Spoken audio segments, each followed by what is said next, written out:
D40.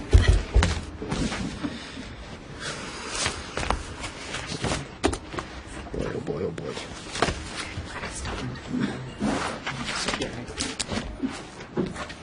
You could put Mel's bag down. I'm going. Okay, I think before we start, we have, Just follow till we get to presentation. okay. All right, roll call. This is going to be a little slower.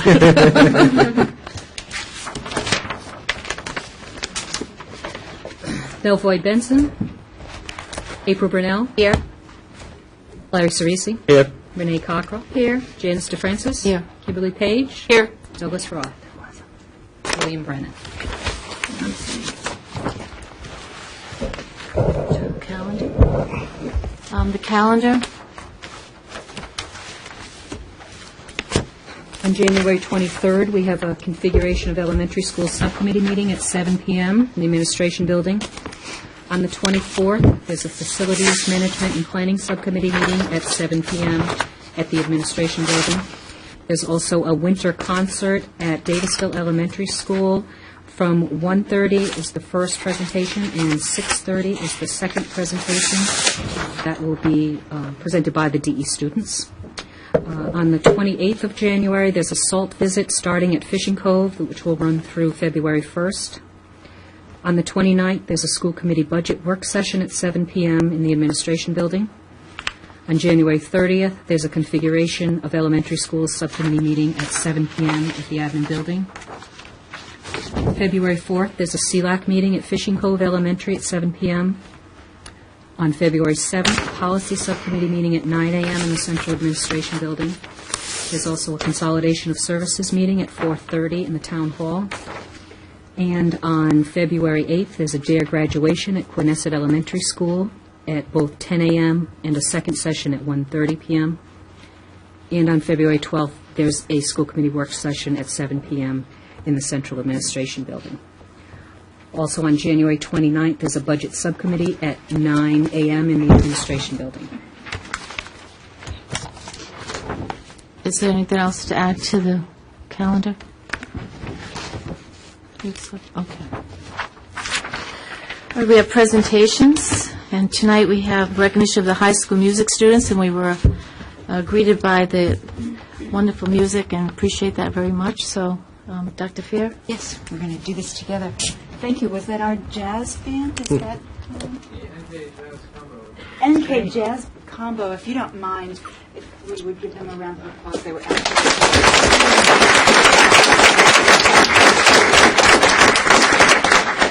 Thank you for sharing your talents with us.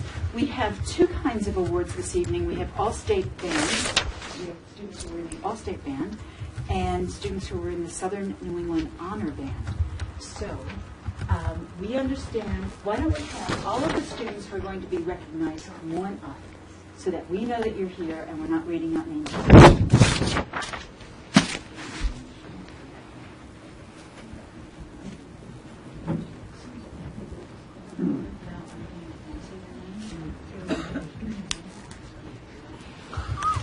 I don't want to get any closer. Okay, I can do that. Okay, so then why don't we just kind of set some of them up.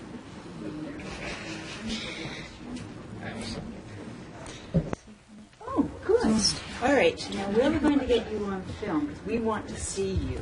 Why don't you come up here, right up in here, so that the school committee members can see you one at a time. And you are Elliot. We have Elliot. Hey, there you are. Oh, thank you. Congratulations. We're very proud of you.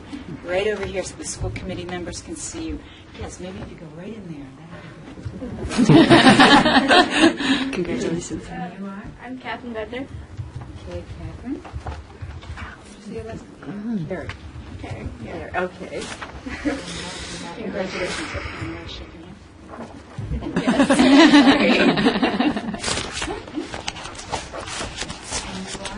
I'm Ezzy Cassidy's son. Okay.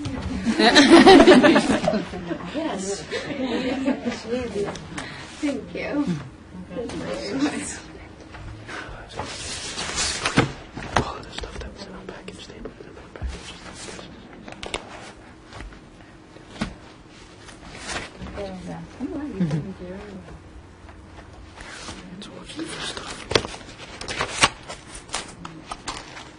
Emily, congratulations.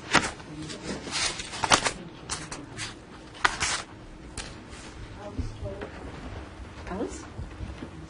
Thank you.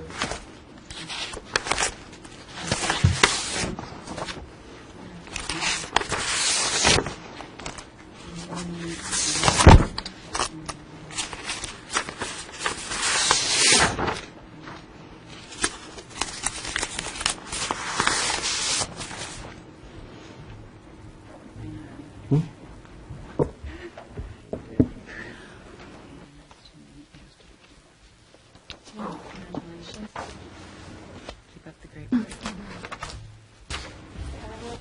Hi, Sarah. I know I saw yours. Yes.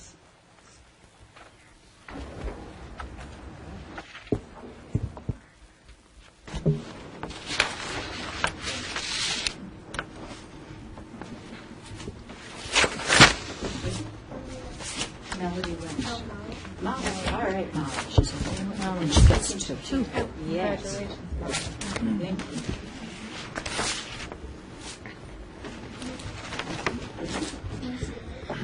Timmy Seguris.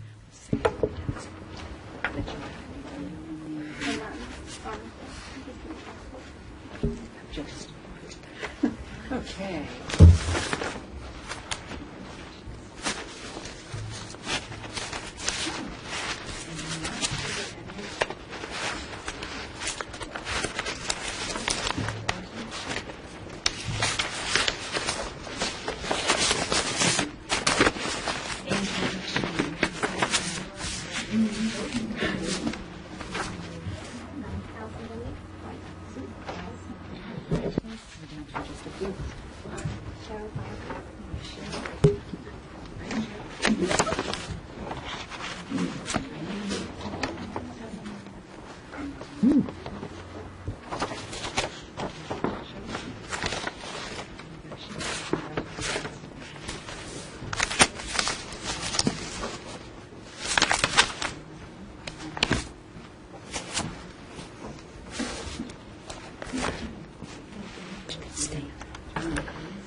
Okay. Thank you.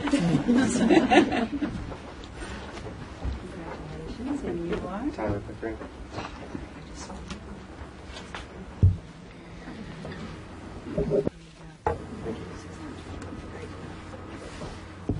How you doing? Good. And you are? Rob Spitrini. Hi, Ron. There you are. Congratulations. Thank you. Jason.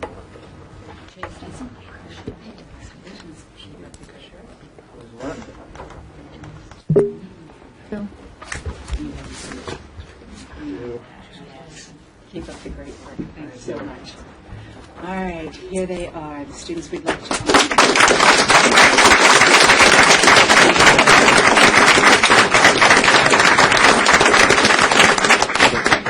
Are there parents in the audience that would like to say thank you for sharing the children? Would you just raise your hand?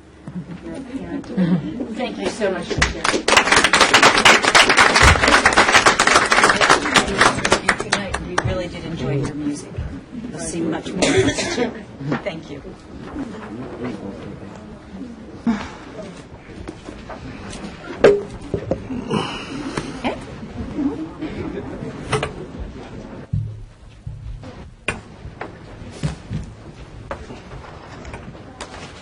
Thanks for doing it, Karen. We gave you a chance to take a break.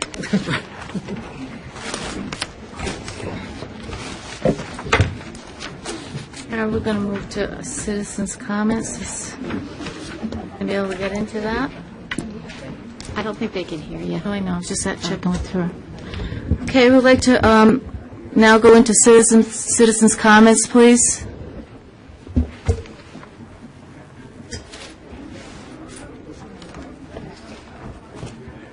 Nobody? Okay. No comments. Jim? Ms. Chairman or Chairwoman, I'm not sure what I'm supposed to say there. Could we also recognize Ms. Silvera, who is the band instructor of those students? Absolutely. I see her hiding on the back row. I didn't see her until everybody walked out, but she's responsible for a lot of their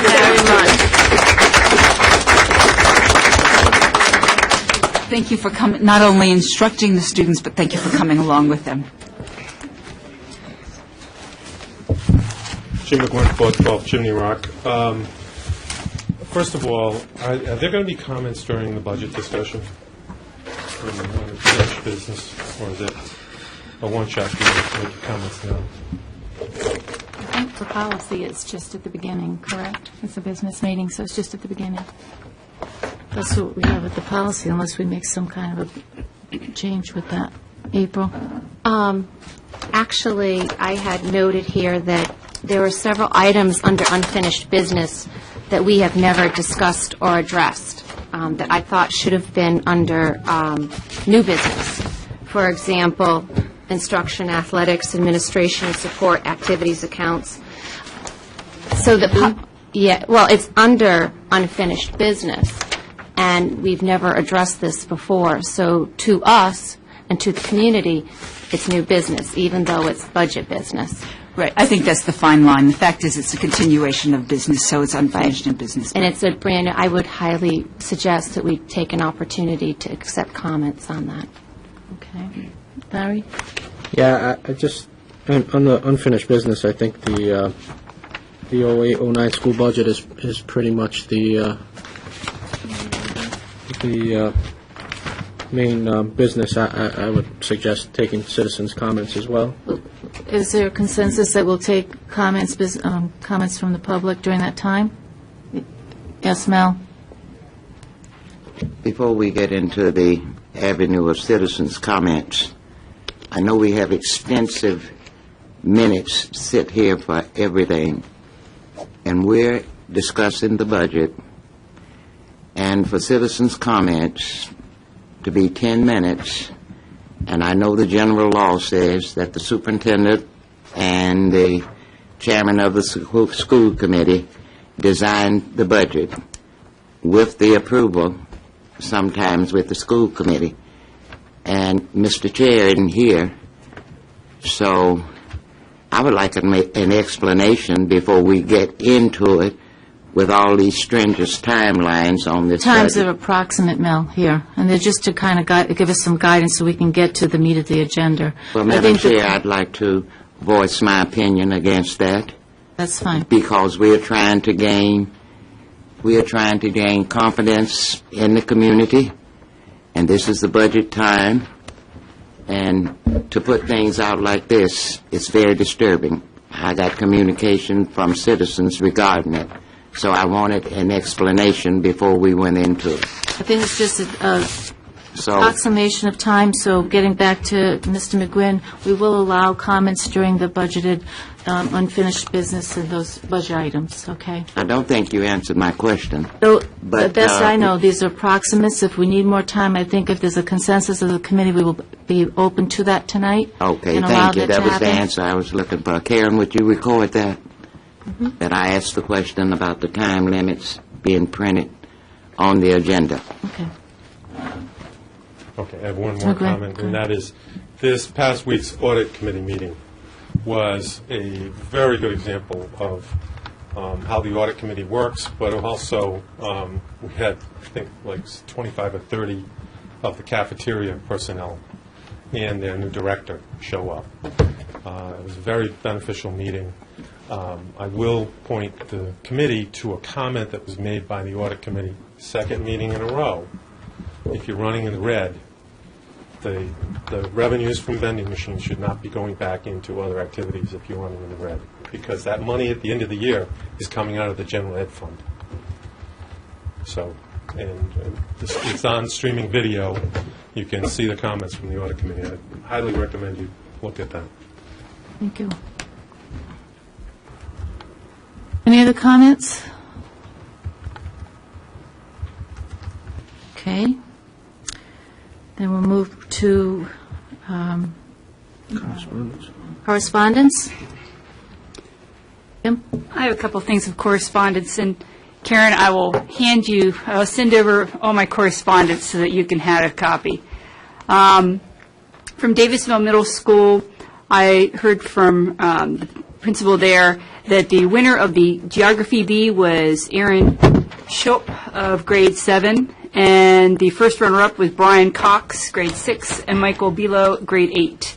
Also, for the Spelling Bee at DMS, congratulations go out to Paul, and I know I'm not going to do any of these names very well, Paul Spatiri, Austin Berry, and Megan McGee. And also, their mentoring person was, one of their mentors was honored by the mentoring awards ceremony, Joanne Hogan. From the high school, we got the Scholarship Art Award winners, and they were Andrea Croak for drawing, Brittany LaBelle for painting, Renee Savoy for sculpture, Karina Carlson for ceramics, Karina Carlson also for digital imagery, Corey Zapatka for photography, Miranda Black for painting, Matthew Gardner for painting, Julianne Reeson for drawing and also for her photography portfolio, and Sarah Steele for drawing. Mr. Lombardi sent me from Wickford Middle School. Congratulations go out to Amanda Cirillo, who won both the Geography Bee and the Spelling Bee. And from Quinnesset, Louise Dennett emailed me that Christopher Lysick is in another play. He is in Richard III. He plays Prince Edward this time for Trinity Rep. And Evan Bowen won their Geography Bee. And the only other thing I had was I pulled out a paper that Joanne Fitz had been nominated or had been accepted into the Rhode Island Interscholastic League Hall of Fame as a coach. So I thought that was Great. Cool. Thank you. Mel? I have correspondence from the Rhode Island Coalition Funding Our Future, which deals with the educational funding and the scope of our economy in the state. I would give this to Karen to make copies during the break, but I would like to keep this in my file. So I'll pass it to you if we have a break, and you can give it back to me. And number 2, I cut the article out of the paper about Joanne Fitz Hall of Fame, and I was most pleased to read this because having been in the system when Joanne arrived, but the greatest thing that Joanne said was, and we very seldom hear that she enjoys teaching, and through her sporting activities, she get to teach. So while we're in this period, if I'm not out of order, I would like to recommend that the school department recognize Joanne Fitz, and we ask her to come to the next school committee, because being a member of the Rhode Island Hall of Fame in sports is a very, very achievement. And Joanne, beside a coach, she is a 4th and 5th grade teacher at Hamilton. And it looked like that day is going to come back again. Thank you. Here's the article, and you may scan over it, Dr. Fear. Thank you. And get the proper things out. Thank you. Anyone else? And Karen, this is from the coalition. Okay. Okay, and you can give it back to me before the evening's over. All right. Disclosure of executive session votes. There are no votes to disclose. All right, then we'll move on to consent agenda. I guess I'm on my talking shoot tonight, but I have a lot of things that I have to get cleared up. If there was no vote in the executive session and it was a consensus, I researched it, and a consensus is the same as a vote. And I was denied the privilege of being able to vote or give my consensus when the situation came up that we wouldn't use an attorney. So I don't know which way to travel with this. I don't know if you want to go and have the vote over, or I go another way. I don't know, but I want to bring it to your attention that I freely left during the time when they were discussing the litigations, which was correct. But I should have been asked when you were making a consensus vote on another agenda or another item. And that item was, should we use the attorney for the night? Everything else was perfect. So I want you to know that I feel that it's a failure to the people that I wasn't able to cast my consensus, or whatever you want to call it, because none of you know how I would have felt about it. But the point of it is, I wasn't given the opportunity. Is this just a standard placeholder for when we have the executive session prior to the meeting, that there aren't any disclosure because we didn't have an executive session today? Because our executive session was in the front of the meeting last time. It is usually just a placeholder there, and if we Right. do have a... So there's Something nothing to to disclose, disclose. Okay.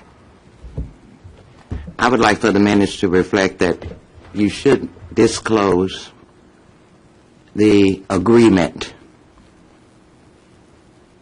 If you made an agreement not to have the attorney present for the remainder of the meeting, and it was a consensus, and consensus is just the same as a vote when it comes to public bodies. So I would like the minutes to reflect that. Okay. But That I question the fact that I wasn't invited back into the meeting or told that you were going to discuss something and a consensus was made. Because the result of the consensus was you have to consider the results of the consensus. And there was a positive or a negative, however you look at it, results of the consensus being made. Janice, I recognize what Mel Benson is saying, and looking back, I believe we made a mistake, an error in that part, and I don't know the best way to reconcile it or to fix it, and certainly to make sure that we don't do that again. I just would, put it out to the committee, what is the best way to recognize it and fix it.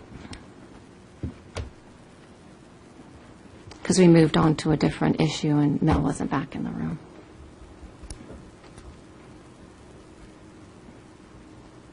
I'm just trying to go back into, through that meeting, because there were 3 sections to that meeting.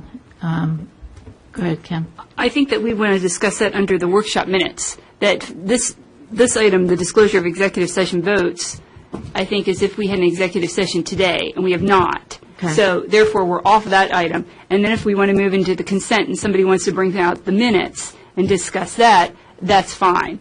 But I don't think that this agenda item is what everybody is intending to discuss. So to bring it up I under respect under Janice. C2. Okay, Mel. I respectfully disagree with you.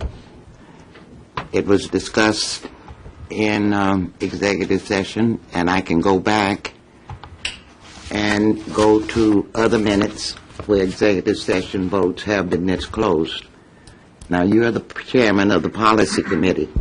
Are you submitting to us that as a policy, or will we take a swing on it? Sometimes do it in the beginning, and sometimes do it in the end.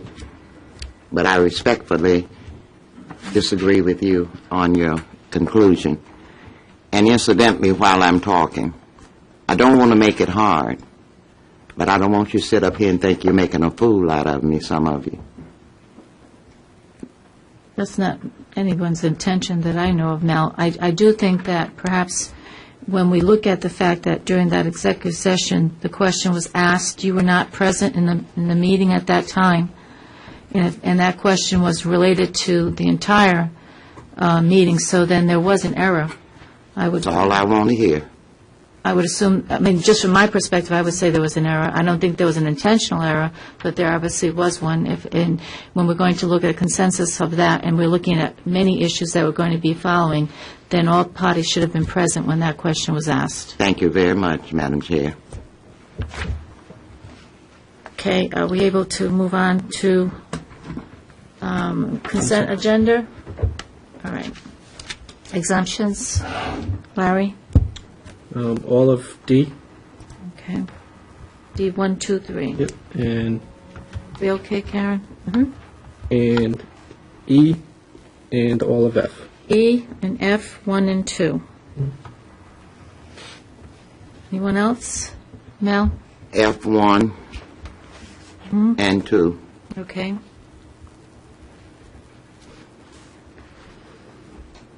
Any other exemptions, Kim? No. Larry? Motion to approve the remaining consent agenda items that haven't been exempted. Second? All those in favor? Aye. Opposed? Okay.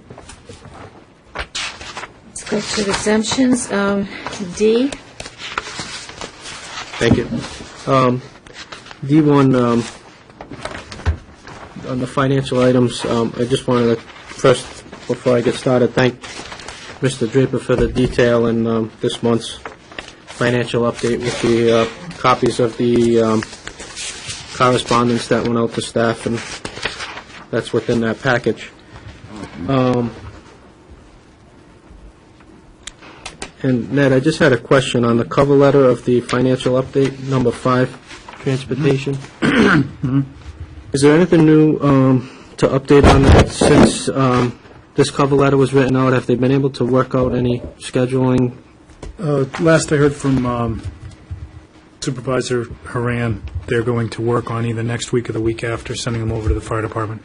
They just need to work out the admin details as far as recording the PMs and doing a few other things, but, yeah, within the next couple of weeks. Okay. And just lastly, just to, on a comment, citizen's comment that was made earlier regarding food services, I just wanted to recognize Trish Corley for the improvements that have been made to the food services. I don't know if you want to expand on that, Ned, as far as that I think last month showed a profit services, so we're hopefully reversing the trend.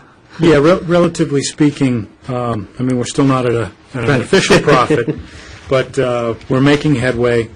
Our last results through November show a loss of $72,000, and that's from a fiscal year. I believe they allotted $120,000. So we're making headway. This month was incrementally about $3,000 to the positive.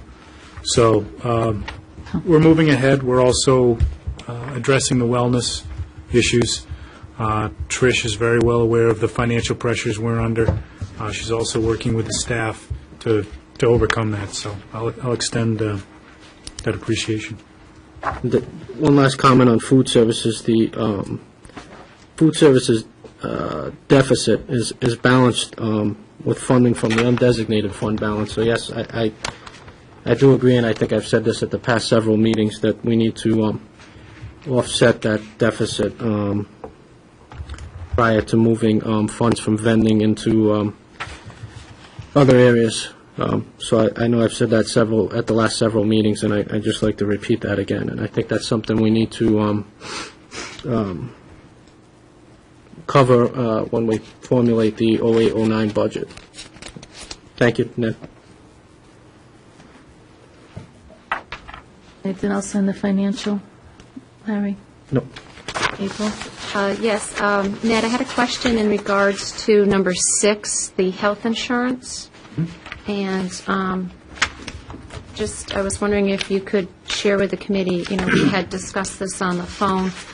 I had received correspondences from members of a committee who are working on the insurance and different insurance avenues. What we did with Town Manager Embry is we formally requested pricing information from the Government Health Group of Rhode Island, GHGRI, and that's a consortium of municipalities and school districts that have banded together for what is a form of self-insurance. What we've done is, together we've sent them a letter saying we want to formally apply for consideration. The language would lead you to believe that we're actually saying, okay, we're in.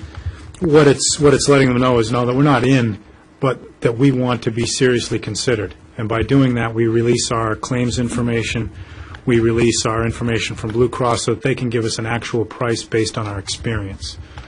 Blue Cross administers the program for GHGRI, so they're familiar with our claims and our benefits, but it's a formal step that we have to take so that they're released of responsibility to give that information to another entity. And then I'm just to comment on that there are other avenues that are being discussed. Yes, that they'll be presenting to us, other options. My understanding... Which is great. Yeah. My understanding from Mr. Embry is that there's a self-insurance option that's being considered, which would model Barrington's.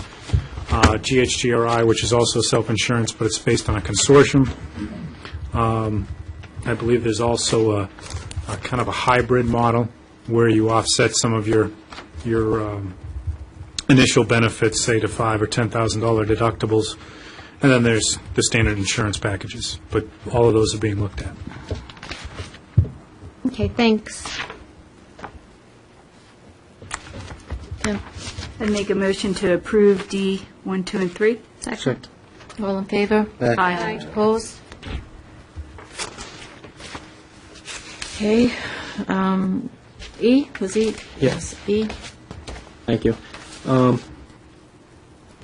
If you wouldn't mind, I know you and I covered this. I just wanted, if you wouldn't mind just running through it real quick publicly, I think, just so everyone's... Okay. Much to my disappointment, we've been working with the town to consolidate trash hauling services. One of the things we discovered as we went forward on this action was Allied Waste Services, which currently handles our trash hauling, protested, saying that they had an agreement in place. We then investigated this with them. They produced a written agreement dated back in 2003. However, it was never ratified by the school committee. Similarly, by formally protesting an award to Waste Management, we went through their documentation to the town. Waste Management, when they did their bid, provided container sizes, but they didn't specify all school properties. So it wasn't specific to our addresses and our hauling. So that said, we had the attorney review both agreements and the procedures on both of them. They recommend that we go out to bid for trash hauling so that we cover all our bases. So you'll see attached to this letters from our attorney to both vendors, and once we have your action this evening, we'll develop a bid package this week, next week, and then go out to bid. And hopefully a competitive bid brings us a better price. Yes, that's our intent. Okay. Motion to approve E. Second. All those in favor? Aye. Opposed? Motion passes. Consent agenda item F, 1 and 2. What I have about this is it's an approval and a resignation. I will begin with the approval. There was no background information on the person, and I contacted our pupil personnel service, and she gave me some very good answers. Thank you, Debbie. But even though people have worked for us before, anytime they go in for a new position, for a short time or a long time, I think a little bit of history on their background, because this is a very important position, because the longer we keep it waiting, the longer we are not in compliance with the state. Because it is plainly said that a school must have a director of special ed. I don't remember, didn't memorize and didn't care to write down Section C, whatever the Roman numbers were, but it is a state law. And I'm sure Janice is familiar with it because that's her concentration area. And I would just like to bring to the attention that when we, even though they're filling in interim of what, that our background of the person maybe within the last 2 or 3 years, because the $500 a day, and if you just heard what I heard, it ain't going to be here to pay her. And so many other of us. And is that the competitive price? And is that, I wanted to know, is that what the rate she was paid at when she served as interim between McGregor? You asking that to the superintendent? Yes. Okay, I can answer that. Okay. My understanding is, yes, that was the rate. I also understand that the $500 per day is budgeted because it's not with benefits, and it's exactly what would have been paid to the special ed director with benefits, not in salary, but salary and benefits. So in other words, you're telling me that's in the range of the base salary of the special education that director that we just lost. Right. And with no benefits, thank you, you got us a bargain. Because benefits is half of it. And another question, I'll have to direct this to you, Dr. Fair.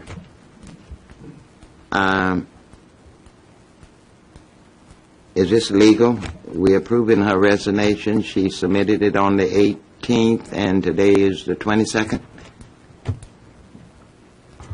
I don't know what you mean by legal, but I do know that this is the date that was mutually agreed to. Okay, that's all I want to know. Because there's a thin line between right and legal, and sometimes I tend to go with right rather than legal. Larry? Thank you. Before I address F1, I'd just like to wrap up and address F2. I'd just like to thank Ms. Ursillo for her services to the school district and make a motion to approve F2. I second the motion. All those in favor? Aye. Okay. I'm just going to go back to F1. Go ahead, Larry. Thank you. Just to go back to F1 very quickly, I just, for those of you who don't know or don't remember, Patricia Pizzullo served as the interim director after the retirement of our former director of special education, and I just want to welcome her back as the interim director. Much welcomed. I think it was a general consensus of parents and staff during the short time that she was here last as the interim director. She did a fantastic job. So I just like to publicly acknowledge and appreciate her coming to fill in the interim and welcome her. And I'm going to make a motion to approve F1. Second. I second that one. Please let it be recorded. All those in favor? Aye. I abstain.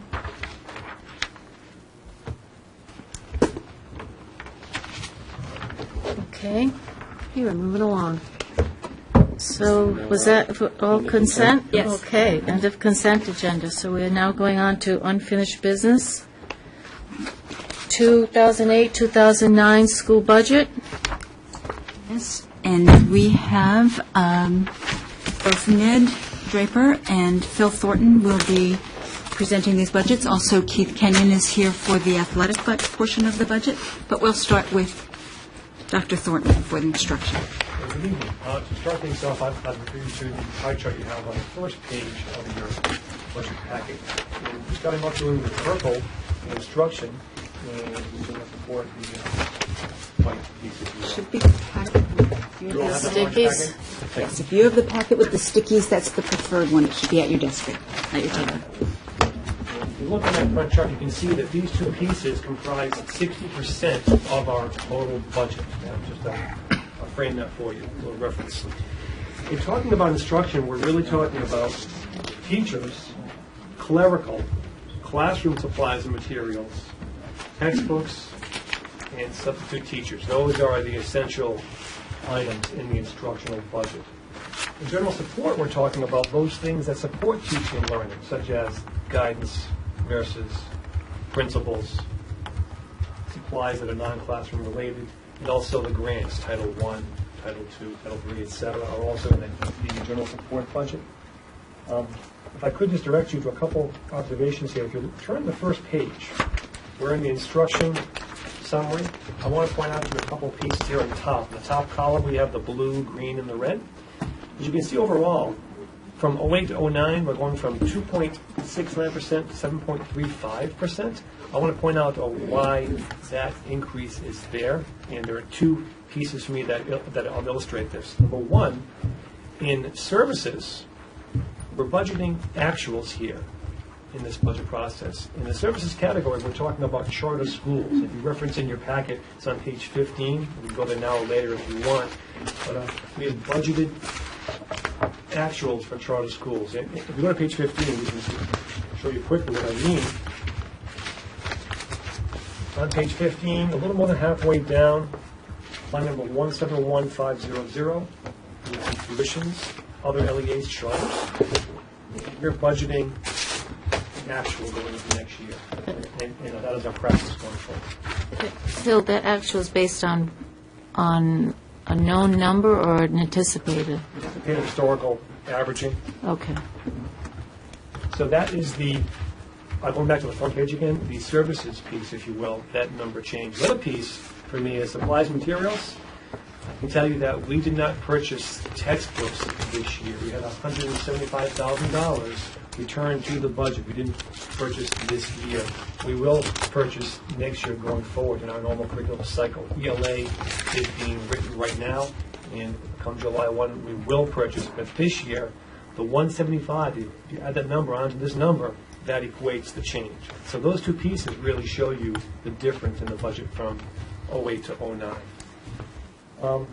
The other points for you, if you look in the budget lines here, you'll see the schools are all sorted, 04, 05, 06, etc. The upper left-hand corner, you can see what school we're talking about, 05, 06, 07. You'll notice in the instructional budget this year some hyphens by adding, talking about substitutes, and that's because the subline has been centralized in one location. That's changed. So that's why you'll see in each building some hyphens where the subline would be in past years. So that's one point I want to bring out to you. Also, if I can bring your attention to page 4 of the budget. So about an inch from the bottom, I want to point out to you that historically we had a curriculum coordinator and a CIA and grant coordinator. Can you all find that? It's line 172251. What page? About an inch from the bottom, on page 4. You go up an inch from the bottom, you'll see curriculum coordinator and CIA and grant coordinator. Those positions right now are being produced by my current function, if you will. So we have those being all one job description, if you will. So just to clarify, then, so the 105 that we see there, while we have it down here as being budgeted, that won't be in the final budget, am I correct? That'll be a consideration for you, yes. That I would An impact statement. Impact statement for you saying. How much would we be saving, because there are two positions there, so it's the 105 plus, is it 105? 105. Plus about 52,000 in benefits, so it would be a savings of 157. So we would put that up in an impact statement. What would the impact of that be? Okay. And would that statement be related to our deficit? Correct. Everything- That's how we get to the 2.3. Yes, everything would be related to that. Okay, that's good. Thank you. My last point for you on the instructional piece, those observations would be the textbook line, and I'd reference you to page 19 to let you know that the textbook line is back in the budget next year, and it's at $150,000. So it is down, but it is in the budget, and we will make that number work. Once again, it'll be a zero-based budget process in terms of needs, not just wants, in terms of what we need K-12 and ELA come next fiscal year. Yeah. Phil, how does that translate with, that's text versus any kind of computerized technical, It wouldn't be computer or software or anything like that. solely text? Yeah. It would be only textbooks. Through the 7-year curriculum cycle, Yeah. ELA is being worked on this year. It would be an ELA conversation next year from K to 12. Okay. So in other words, when we get to the impact statement in the budget, that's when we're finalizing the budget, the textbooks will have started with a zero-based budget. And correct me if I'm wrong, but a zero-based budget, I'm not an economist, a zero-based budget is if we had 10 pair of shoes and we used 6, and we requested 12, but we had 6 left over, which means we would only need 6. Is that the way you're going to? I'm looking at it in terms of K-12, getting all of our needs out there, all our wants, and under our curriculum. What best suits our district in English, K-12. Okay. And 150,000 is our number, so we're going to use that as our guideline. But that doesn't mean I have to spend all $150,000. No. We can spend it certainly in other curriculum areas as well if we had that option. So no English texts were bought last year? I don't think so, to my knowledge. They were social studies. Replacements, but no wholesale purchasing. Okay. It was social studies and math, I think. Okay. I believe math, everyday math, this past July, you bought the new version of everyday math. It's the math program you use, the K-5, K-6 level. That was a July, August purchase, I believe. I think I might be able to add a little bit to this, too. It came up at the Budget Subcommittee this afternoon. And one of the questions that had come up was how much is spent on text, because there's 2 or 3 lines in the budget, substitutes as one, text as another, where we give you a big number. But in actuality, that number is spread out amongst all the schools over the course of the year as they purchase text for the different programs. We do have some totals for that. And in fiscal year 05, your texts were around $300,000. In fiscal year 06, those texts were about $450,000. In fiscal year 07, they were around $250,000. In fiscal year 08, they're at about $77,000. So when we add up all the text lines, including that large number of 150,000, we come up with about 215,000 altogether. And this goes, I believe, to your question, Mel, where we're looking at our actual spending and our actual needs across these lines, and we're trying to make adjustments to this year's budget based on your actual spending patterns, and that's what you're seeing here. So there will be a few lines, substitutes is another example, where it won't be as clear as some of these others. You'll see zeros, but that's because they're going to be distributed over the course of the year. I can't refrain from saying this. Y'all can kick me out. I hope we're not following past spending practice. That was too good to miss. I have a few comments on general support. Before I go on to that, any instructional questions? I don't want to go on before.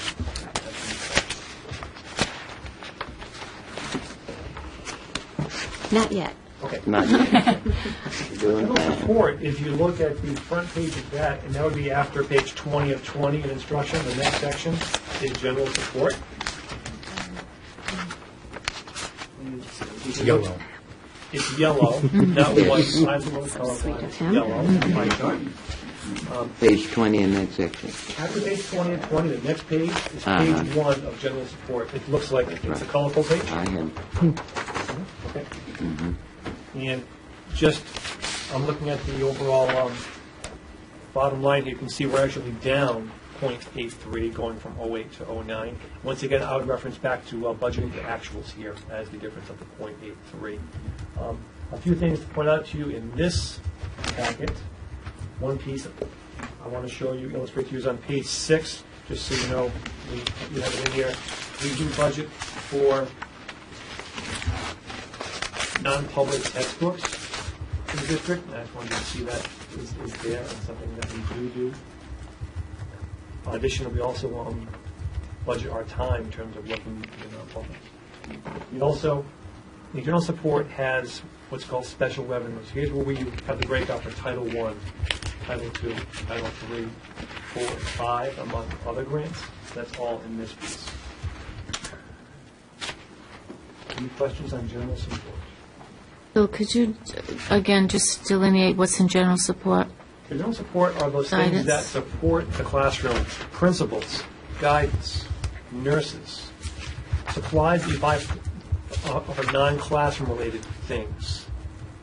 Okay, All those things that support the classroom in that area. all right, thanks.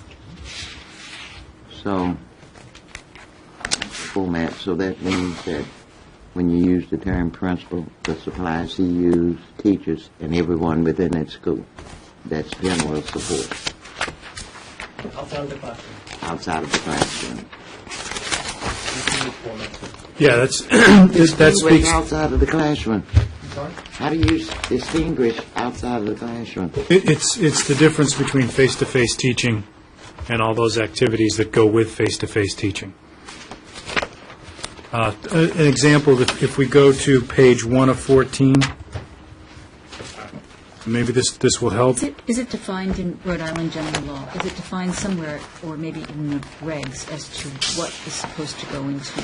Well, I think it'll become clearer when we do the chart of accounts, because then everybody's going to be utilizing the same We're told. terminology. It's not up to our discretion.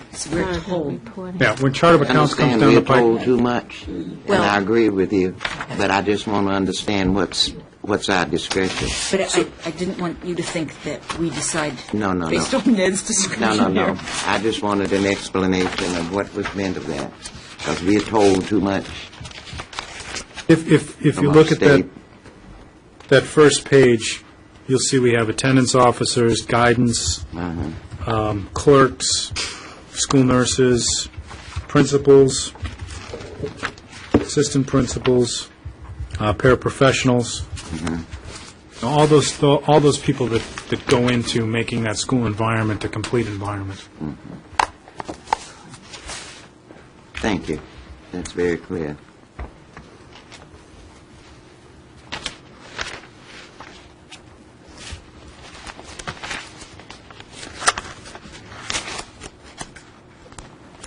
You're next. Oh, yeah. Superintendent's report. Before we move on to those next sections, included in the budget document we have planned for you next Tuesday, a week from today, some of the averages we plan on using just as a frame of reference while you're going through these lines, particularly in the salary areas. The value we're applying to a teaching position that may be eliminated or reduced would be $55,000. A paraprofessional position would be $35,000. A custodial and/or clerk position would be $40,000. Principals, $130,000. Supervisors, $75,000. And directors, $115,000.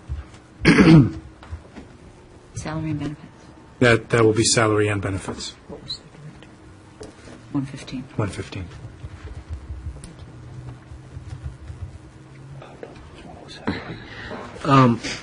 That just to make sure I understand correctly, if you take the salary and multiply it times 30%, that'll bring you in the ballpark of what the benefits? Those numbers reflect benefits. Right, but if there are just other positions in general, if you multiplied, is it 25 or 30%? Our benefit rates tend to be in the 40 to 50% range. When you add up all the different factors that go into it. Okay. So it's closer to that, but Thank you.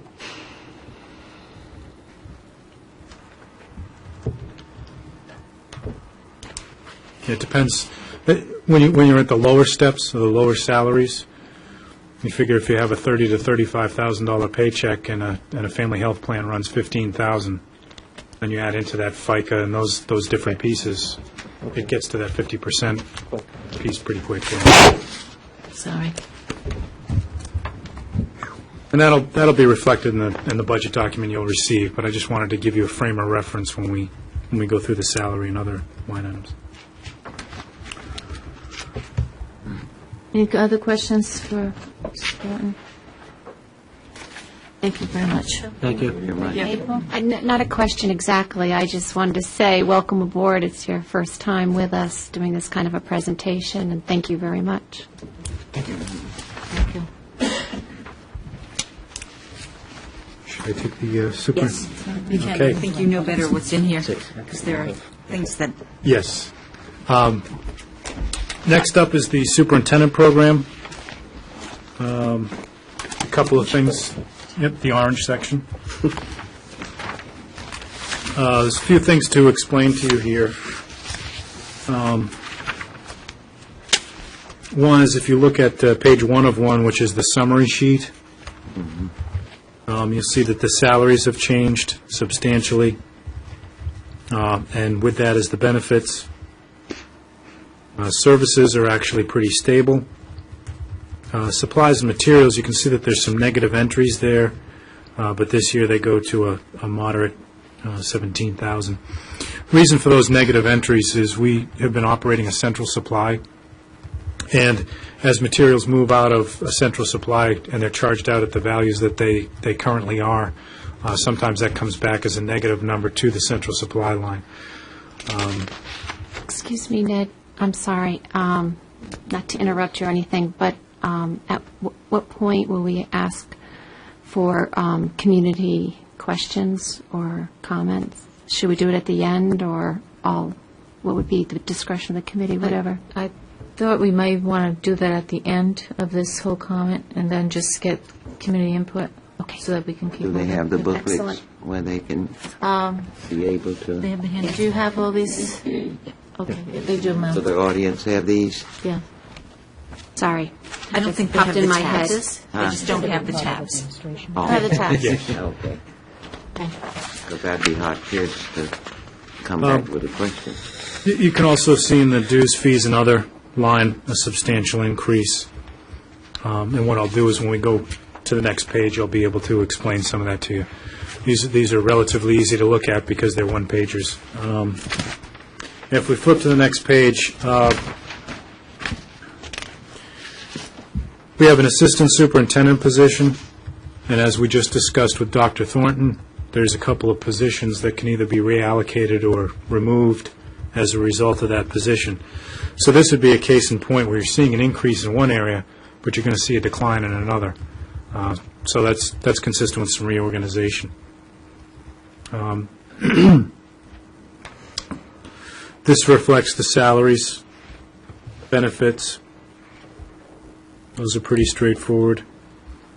The items and services are fairly consistent in keeping with what was mentioned earlier about zero-based budgeting and going to expenses. If you look at the services line, it's pretty close to what it was last year. And if you look across the 3 years prior, you have a high of 21,000. I was relatively conservative in the budgeting. I wouldn't go lower than one of your highest lines unless we had something to determine that it was an outlier. But you can see that that's pretty consistent across the years. There's a couple of lines in here relative to the account numbers. Gasoline central supply, I wouldn't typically associate that with the superintendent. However, to keep consistency across those account numbers and keep them in one place together, that's what we did. Otherwise, I'd start moving lines around, and they wouldn't make sense when we go through this chart of account process. Down at the bottom, you can see that we have workers' compensation, self-insurance. Those are two large lines, which also see a significant increase. Workers' compensation in particular, I bring to your attention, we're projecting approximately $240,000 cost for next year. This cost is interesting because what we're looking at tonight is strictly expenditures. So everything you're seeing is the spending side of our budget.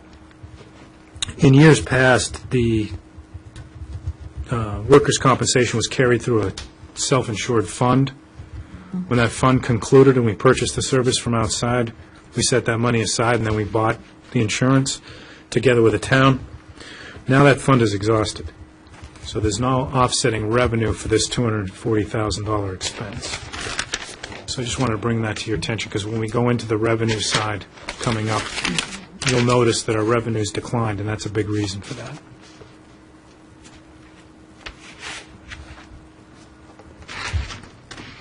Could you go into that a little deeper? Sure. The workers' compensation? Yes. And running out of time and self-insured. I can't speak to the structure of the self-insurance. That was before my time. I do know, however, that a fund was set up between the town and the schools, and that fund paid off the workers' compensation insurance for both bodies. When we bid them out, just recently had, I don't know if you recall, in a couple of school committee meetings ago, we had you determine a bid for workers' compensation. The more favorable one was this price that you see here. What happens is we buy this service, and in years past, we were able to pay for it from the money in this account. That account's now exhausted, so it's going to be treated as a regular expense as it has been. However, there's no offsetting revenue. That account that is now exhausted, how were we previously funding that account? Was it through surplus or? My understanding of that account was created when, in a self-insurance model, you make a consistent deposit based upon what your premium and experience leads you to believe you're going to have. And then you should also establish a reserve to take care of unexpected issues. Once you're no longer self-insured, your reserve, you can eat that up to pay off your premiums because your insurance company is taking on the risk. Right. Okay. Okay. Any more questions with the superintendent's budget? What I'll do now is, if we go to the next section, the green section, athletics, I'll have Keith join me.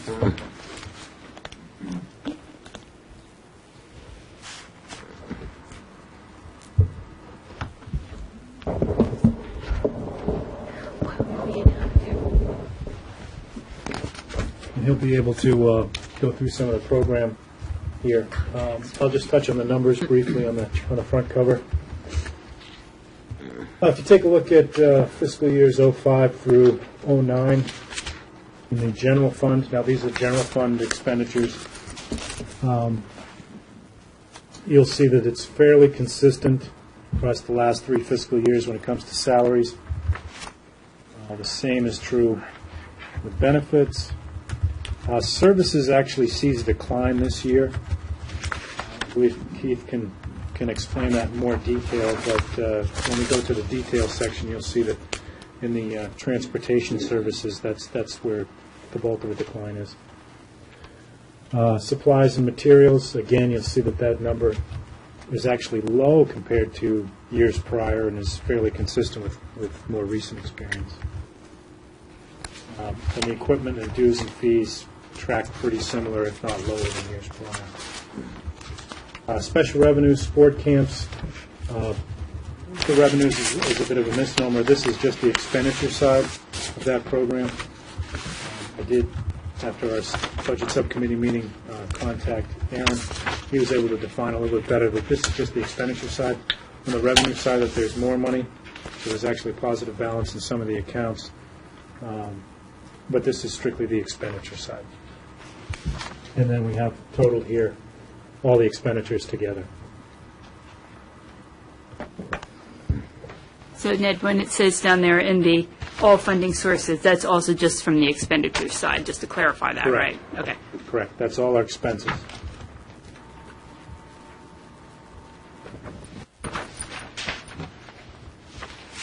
Our next page gives you a breakdown.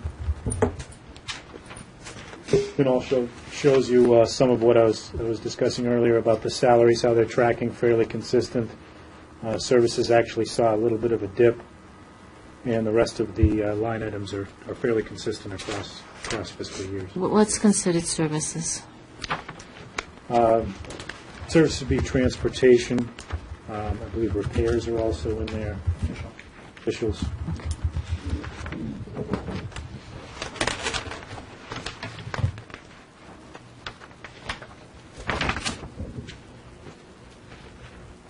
Then I'll hand it over to...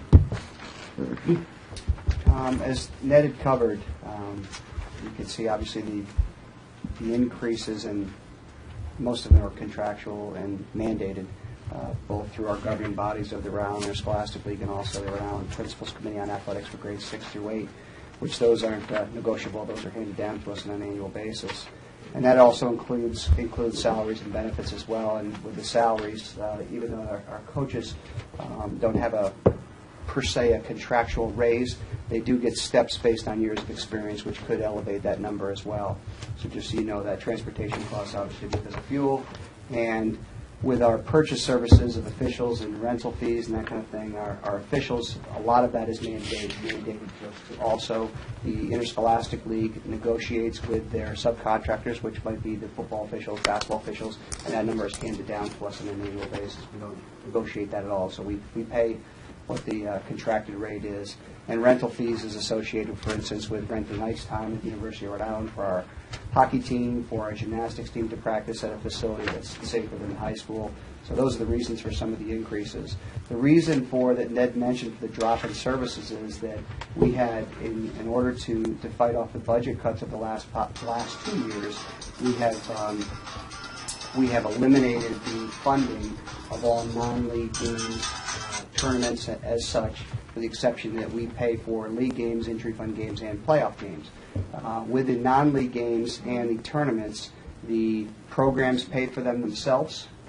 In this case, this year, all the sports are paying for them themselves. Last year, our booster club was generous enough to give us a donation to cover the costs. This year, that was a one-time donation. This year, the sports teams are paying for all of their non-league games and or tournaments. Give you an example, our boys basketball team played in a 3-day tournament at Oyster River High School in New Hampshire this past Christmas break. It was a 3-day tournament, and they paid for it out of their own funds. The athletic department funded no part of that trip whatsoever. Yes.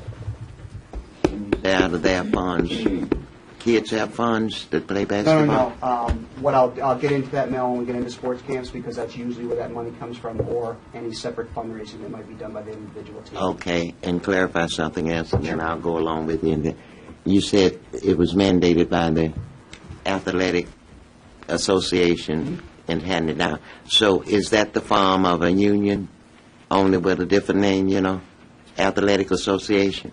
Well, the Rhode Island Interscholastic League, which Interscholastic League, they're our governing body, and they negotiate all contracts with officials, and those officials are assigned to us by the Rhode Island Interscholastic League, so we don't have a say.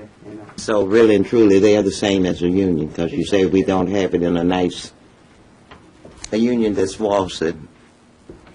For lack of a better term. Yeah, nice term, but a union, so right. I want to get that straight. And you can see from our budget breakdown that really 65% of it is salary and benefits, 21% of it is services, which is, we talked about earlier, was officials, transportation, rental fees, that kind of thing. 13% is supplies and equipment, and 1% is our dues and fees, which are paid to our governing bodies to compete in athletics. The issues with the athletic budget that I find to get a little bit cloudy are two other funding sources to athletics that supplement us, and that is our booster club and our summer sports camps. And I covered this with you in August, but I'll go over it again just so we can be on the same page. Our booster club basically fund our 3 seasonal awards nights during the year, our fall, winter, and spring awards nights, and they also fund our senior athlete dinner.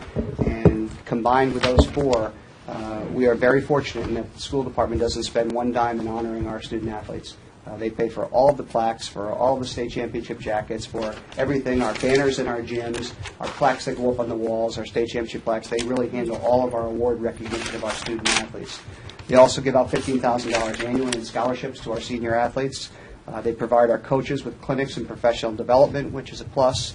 Obviously, equipment as well, that they supply equipment that can't be funded by the athletic budget. To give you an example, they just purchased pole vault porta pits at the price of $10,000 because there are mandates for insurance purposes of the type of pits that you have to conduct that event, and because we have such a beautiful facility, if we did not have pole vault pits, we couldn't host the meets that we host. And the nice part about hosting is that we save on transportation costs when we host things. So we, in this time and era, we try to save money wherever we can. They also, as I said, the one time last year supported our non-league games. They have not done that this fiscal year. And so they're a very, very supportive group and do a wonderful job on our behalf. Just so it's clarified that I am not on their executive board. I'm not a voting member of the Booster Club. I don't handle any of their finances. It's done completely by an outside volunteer group that, as you should know, is a 501c3 and is audited annually by the state. Our summer sports camps, as Ned had mentioned, is directed by Aaron Thomas. It is run completely by Aaron. He's the director that's hired through the school department. We have 8 sports that are represented in our summer camps over 12 weeks of the summer, and we think we offer a pretty good deal to the youth of North Kingstown to participate in our camps. That money that's raised within the summer sports camps is paid out in salaries, whatever the balance that's left in those individual sports. For instance, let's take boys basketball, for instance. The money that is left in that account is up to the discretion of that coach of that sport. To give you an example, Aaron Thomas happens to be the boys basketball coach, but that trip to New Hampshire in December was fully funded by sports camp money during the summertime from running the boys basketball camp during those 2 weeks. So it's at the discretion of those coaches to use that money how they see fit for their programs. Some buy equipment, some buy trips. The boys lacrosse coach took his team to the national championship tournament last year down in Annapolis. That's up to the discretion of that coach. But please recognize that that's only 8 sports of the 28 that we offer. So there are 20 sports out there that do not offer summer camps that might be doing some other individual fundraising to try to supplement what they don't have in their program.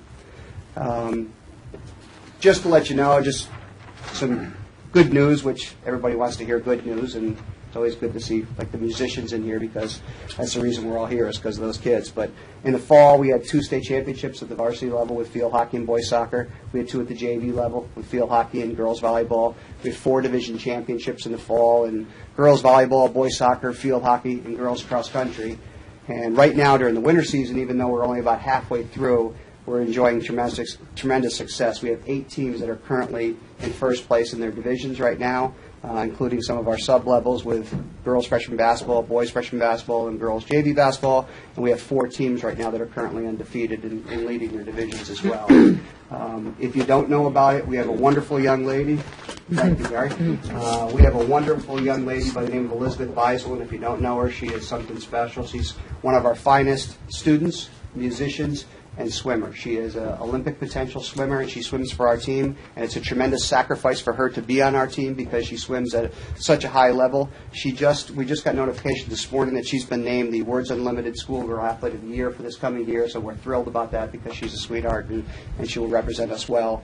And the issue that you talked about earlier with Joanne Fitz is kind of warms my heart more than anything. Joanne's been here as long as I've been here, and to watch what this woman has done during the course of her career. And the Rhode Island Interscholastic League Hall of Fame is a very, very prestigious Hall of Fame to get elected to. And all of this while fighting breast cancer. She is an amazing, amazing woman. So I salute the fact that you're going to salute Joanne. She's a special, special human being.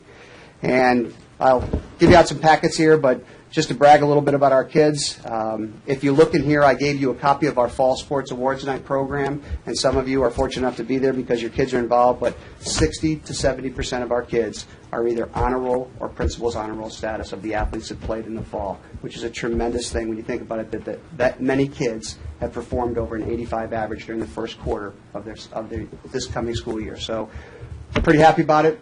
Like to brag a little bit about our kids and our coaches and our teams, and the budget is what it is, and I'll be open to questions as well. I have one here I'd like to brag about. Because I'm a football fan, and this young man, Dave Diorico,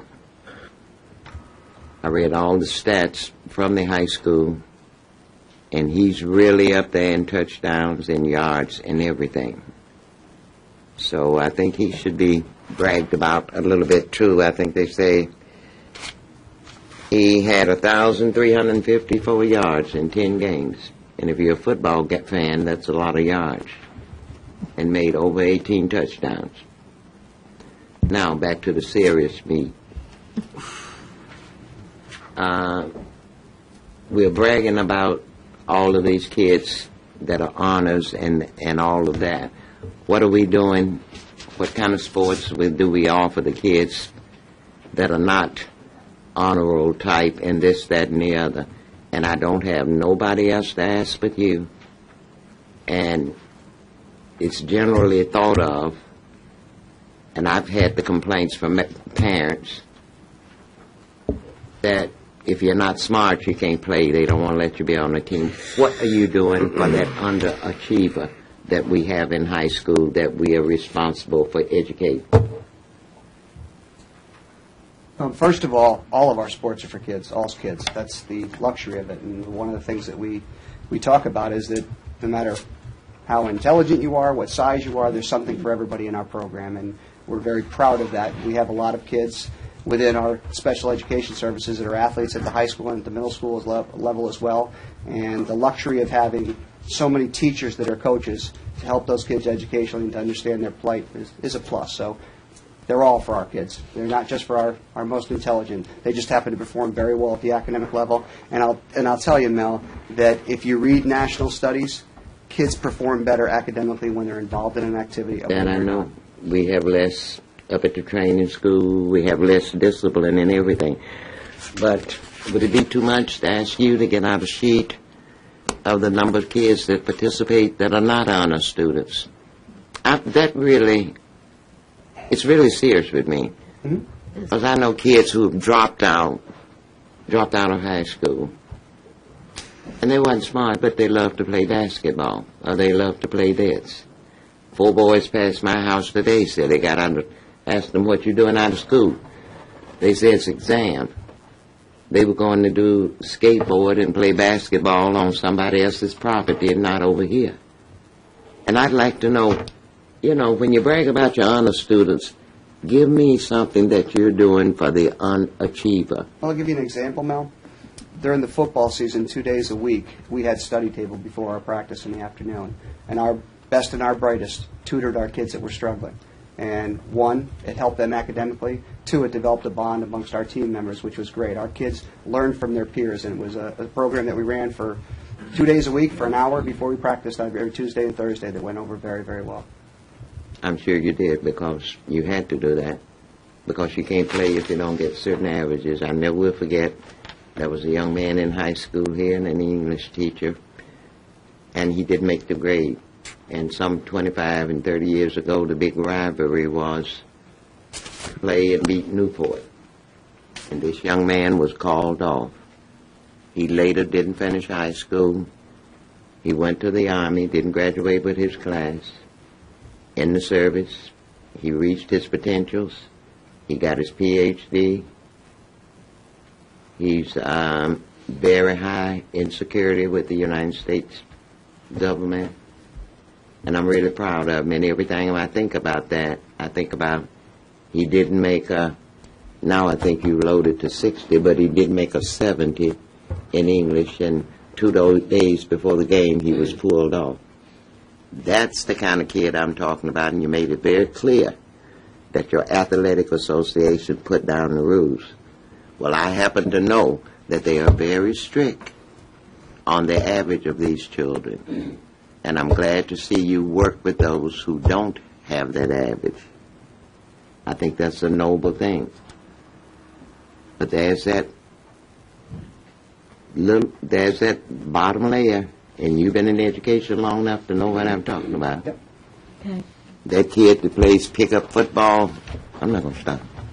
That kid that plays basketball up there in Crossroads, that kid that plays basketball over in another section, those kids need something too.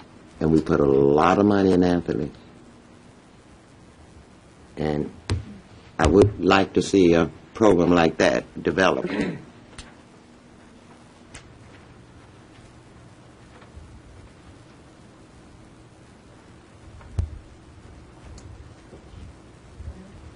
Thank you. Thank you for the presentation, Mr. Kenyon. I think, just in closing, I would just say I think what we've said to each supervisor and director that's come before the committee to present their budget. As you said, unfortunately, the budget is what it is and the numbers are what they are. And I would just ask you to think of recommendations that you may make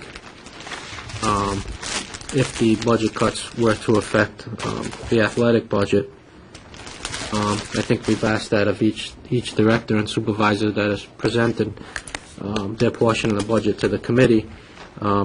I, for one, would personally prefer the recommendation coming from the various directors and supervisors rather than the committee making the recommendation. I think you know your department and your budget better than we do, so I would defer for a recommendation to first come from the supervisors and directors, so I think, as I said in closing, I would just ask you to give that some thought over the next couple of weeks as we work to finalize the budget. Just one question that I had is I was curious how you get your total budget number, and then do you break that out like evenly amongst all the sports, or is it just however much that sport costs, that's how much goes to that? It's impossible to, Renee. It's apples to oranges because some dues and fees are more than others. Some officials are more than other sports. It's really difficult to do to spread it across the board evenly because some sports are more expensive per pupil than others. I have another. You said some officials are more expensive than the other. Don't the league that sends it down to you set the fee? They set the fee and send it down to us. They assign the official. So if Mel Benson is a basketball official, you're assigned to work one of my games, and the fee has already been established by the league. What is the differentiation between the fees? No names or nothing? Of an example of a sport? Yeah, let's say of a basketball official. Basketball I know they have to official get is- certified because I have a neighbor who's certified. Right. Well, a varsity basketball official is $73.45 a piece to do a game. And what's the A JV low is rate? 51. A freshman is 44. A middle school is 43. They range all over the place. Wrestling is based on a set fee and then how many JV bouts they do above and beyond. And so they're all contracted, negotiated with your spots. But I can't give up saying this. You all stronger than the Teamsters. I can't if that's what you belong to, you got more we control. belong as a school department belong. You not got me. more control. And where we are as the school department and the citizens trying to get your money up, you're stronger than the Teamsters. Kim? Yeah, I'd just like to thank you for coming in and presenting this. I did look in the Providence Journal this past week and noticed that we had over 28 people who were on the Providence Journal All-Stars teams in the fall sports, so congratulate your department for the kids that are in there. Thank you. And I'd just like to follow up with that also, that both of my boys have been under your tutelage and your coaches' tutelages at the high school, and we've had fabulous experiences, so thank you for a wonderful program. It has helped to increase the grades. It gives a little bit of leverage from mom and daddy to, be able to push a little bit because they love the We sport so can't spend much. this money to No. take it off Thank of you. mom and It's a dad. really good Thank program. you. One more thing before you go. Yes, ma'am. You mentioned the Boosters Club, and I was upstate and I was looking at it. Maybe you better correct that. They got your name. I would they have to have my name on it, Mel, because the correct executive that. board changes from year to year, parents flow in and flow out. So I think How long do your officers stay in? 2 years in each the president stays on for 2 years. It's not for $3 to change it. I change it because it's a conflict of interest. Okay. We're going on to, thank you, Keith, Thank you. very much. Thank you. Administration and support? Do you have an extra one? You didn't give me one. Right here, just two.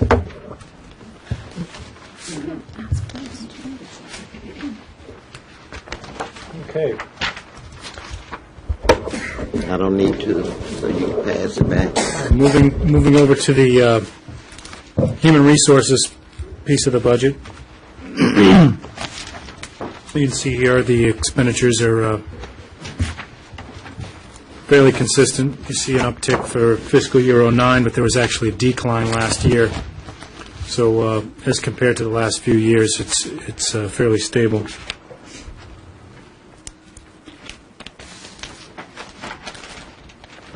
If we go to the next page with the details section, you can see we had some changes in the director lines due to some of our reorganization. We also did some reallocations relative to where we assigned some expenditures. We have substitute expenses for clerks. That comes out of this line here, and that is consistent with what you see in the substitutes for teachers and those other areas. So, for instance, if a clerk is necessary in a particular place, for instance, somebody in that area might have a long-term illness. There may be other issues like that where you need somebody in the administrative staffs to support a particular function.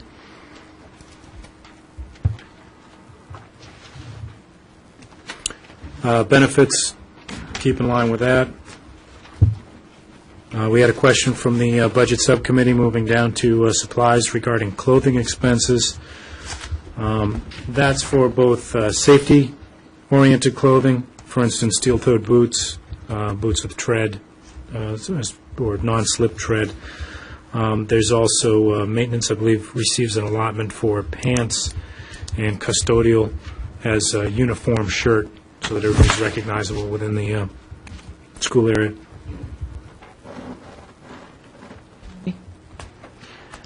And just a couple of questions back up at the top. The payroll coordinator, admin assistant, that number to the far right, the proposed 09, that's two positions that fall within that number, that budgeted number? Yes. Yes. Okay. And the clerk personnel, how many positions is within that budgeted number? I believe that's two, but there's some allocations there, isn't it? Actually, 4. Two. So four, but they're out. Yeah, there's four total positions, but they're allocated here, and is there an allocation? Yes, for the non-public textbook. Yeah. Okay. Thank you. Anyone else? Steve, you said something that caught my ear. You have to have a personnel for non-public school textbooks? One of the clerks does do the non-public textbook. That's a portion of her job in the summer. In summertime? How many hours? It's part of a day for maybe a total of 4 weeks, probably. Mm-hmm. I'm with the person that just said it to Mr. Kenyon. We'd like to get recommendations from you, and when you use the word part of a rate, I can remember years ago that you had set dates that they came got. We still do, yeah. Uh-huh. In fact, we are planning on, because of the budget restraints, we are going to decrease the hours for that. So the public might be a little bit inconvenienced. But you said Instead of doing it from 7 to noon, we're going to do it from 8 to noon. could we make it a lesser part-time job? I just about had enough of what they send down to us, and we can't do anything about it, giving them textbooks. You could certainly write it up in an impact statement and see if that's where you want to go and how much money it actually saves. So we Okay, can I'd certainly like do to that. see that. That's one of the things. Good, April. And Ned, Yep. under mileage and travel,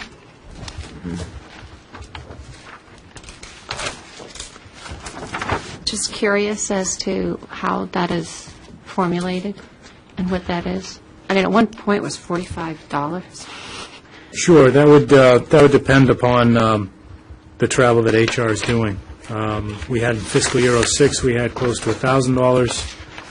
'07, it was closer to $400. This year's was $900.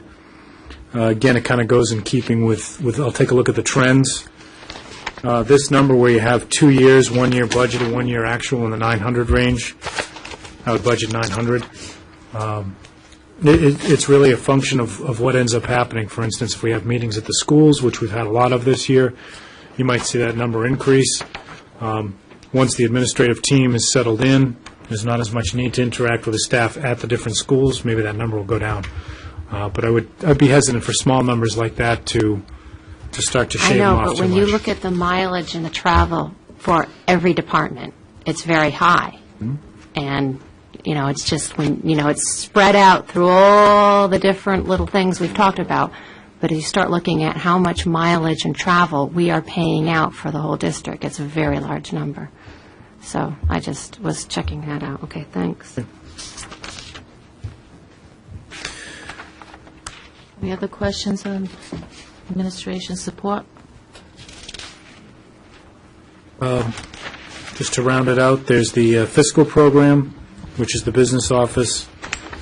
Again, much in keeping with HR. The numbers have been a little up, a little down, but by and large fairly stable. Going to the school committee program. Again, those numbers have been pretty stable. Fiscal year 2007, we had a large uptick. That was a result of legal services. So there's some substantial expenses there, but other than that, they've come down. They've moderated. We have forecast a lowered budget for fiscal year 2009, and that's in anticipation of a decreased need for legal services. And Larry? Thank you. Ned, just a couple of quick questions on that page. Legal services, what line item in the budget would reflect, for example, if there was a fine to be paid by the district or a litigation settlement, what line item on the budget is that reflected in? Would that be reflected on the legal services, or is that? Legal would actually be the lawyer's fees as generated through the school committee function, so to speak. So that would be your typical open meetings questions, the standard business of school committee. If memory serves, I believe it's in general support. We had that question come up today.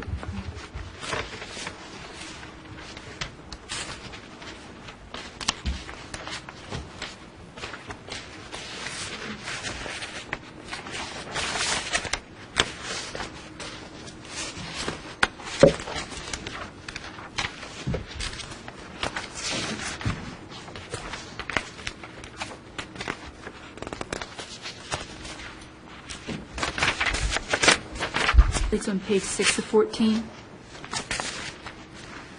page 6 Yes. of 14. Yeah, page 6 of 14. page under 6 of 14. settlements.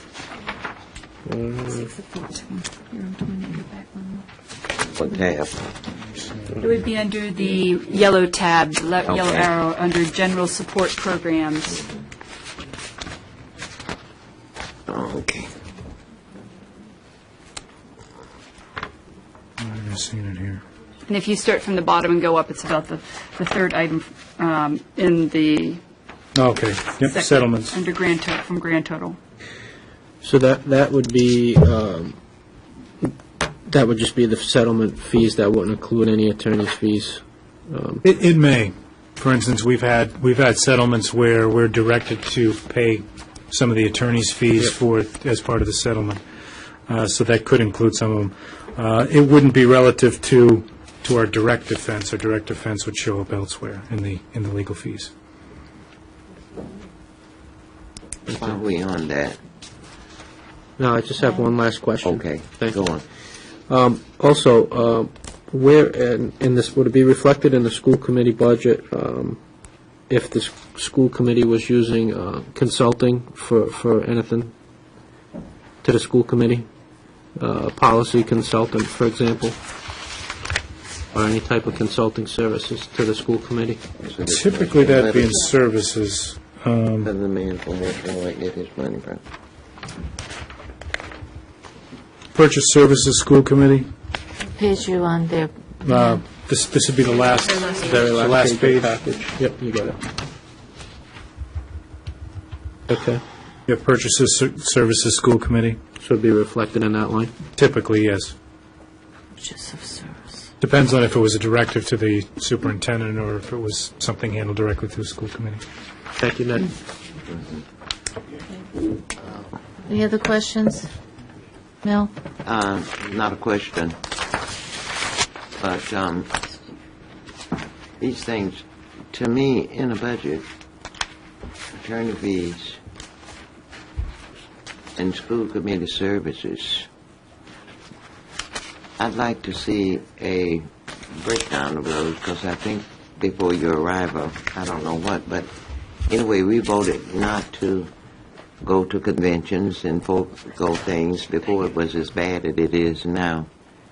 And I'm going to need some recommendations from you within all these categories, you and Dr. Veer, because it's not on our part to want to cut these things, but it's on the part, I use Mr. Kenyon's words, that come down front to us. I'll use his words. We'll have to do it because it comes down to us.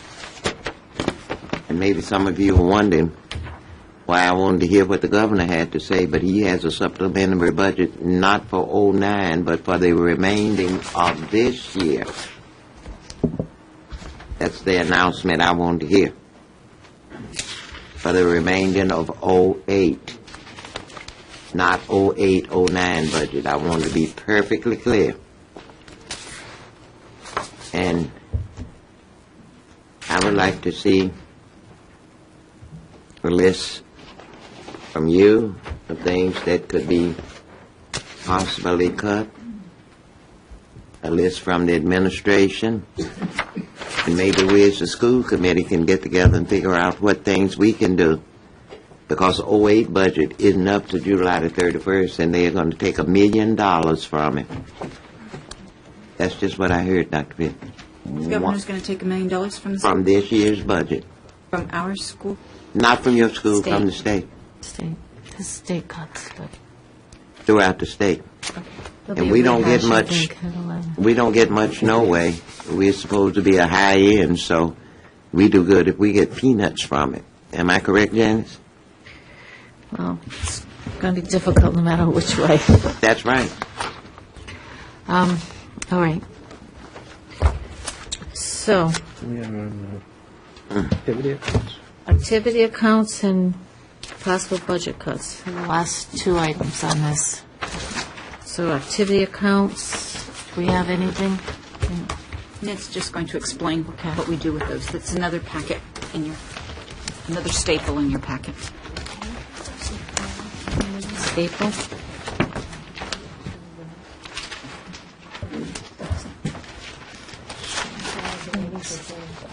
That's okay. Sure, if you look in your packet, this is an informational packet. It's agenda item 4A4, financial audit for fiscal year '07, activity accounts. Not a whole lot to add, other than what's written here.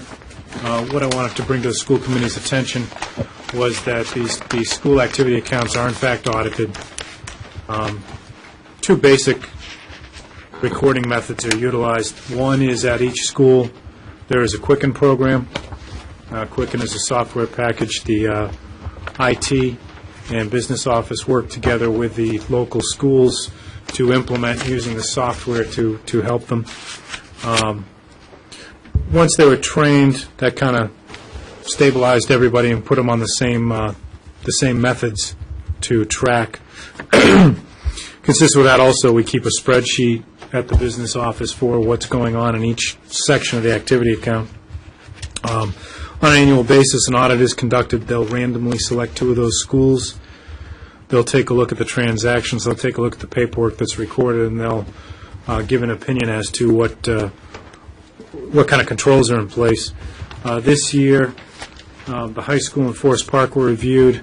I believe the only issue that cropped up was Forest Park relative to some documentation. We've since addressed that with adding a form to our process. And as of now, what you see is pretty much what you get. We have the audit report, 2 pages, pertinent pages of the audit report. We have our guidelines, which we send out to each of the building principals. And then attached to that is, on the legal size paper, it's just a rundown of the different accounts. And you can see that there's a variety of categories, the least being at the elementary, the most being at the high school. And each one of those accounts carries a balance relative to the activity it supports. One of the ones that I bring it to just give you an example, if we go to Davisville Middle School, DMS in the upper left corner,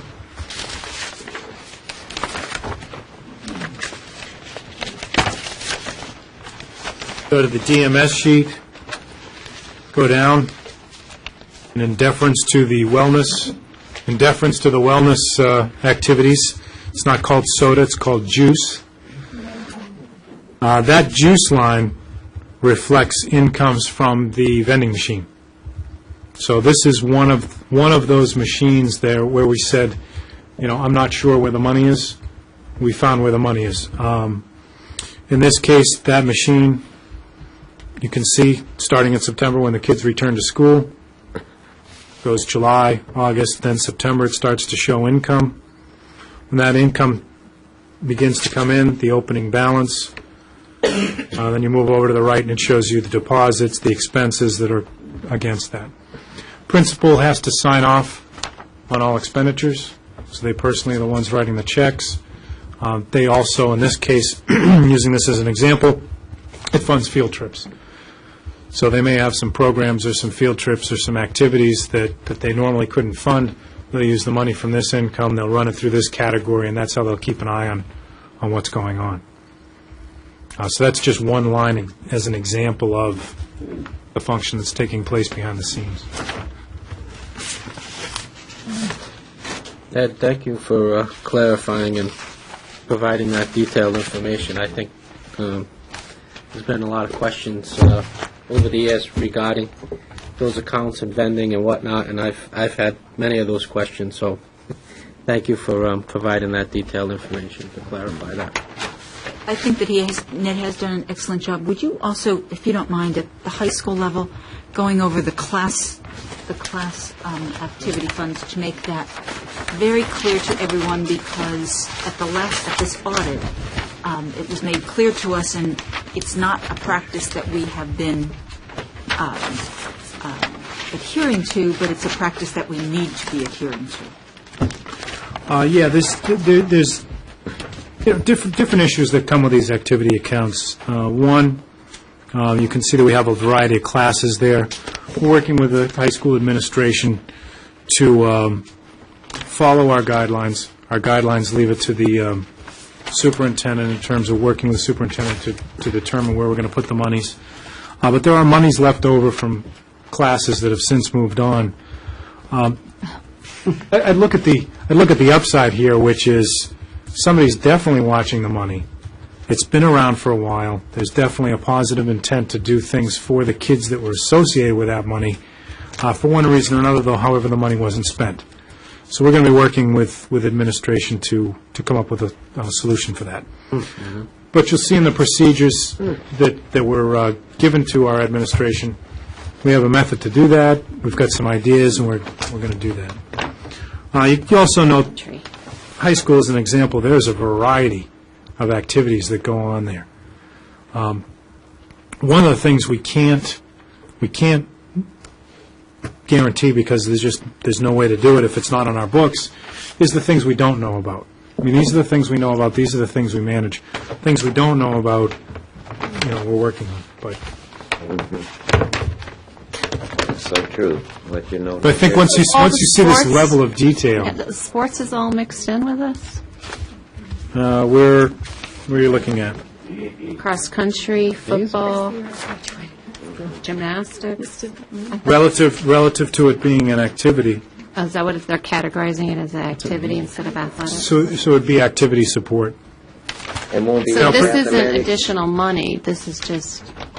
Well, for instance, if they had a a fundraiser, a car wash, something along those lines. It could be any number of ideas, and they want to try something or do something that's outside the norm of what we would typically fund, they would develop an activity account to do that. Because you wouldn't just collect the money and then someone kindly take the money home and then someday bring it back. So It's got to be in an the activity part that fund. Keith was talking about, them going outside and organizing all their money, is not reflected in his budget.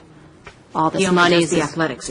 Well, this is athletics. It's cross-country football and everything. It's not activities. It's money for all these sports. So Well, they would be activities, though, because I can't speak for Keith. it's I like don't know if he's paying still for the here. transportation.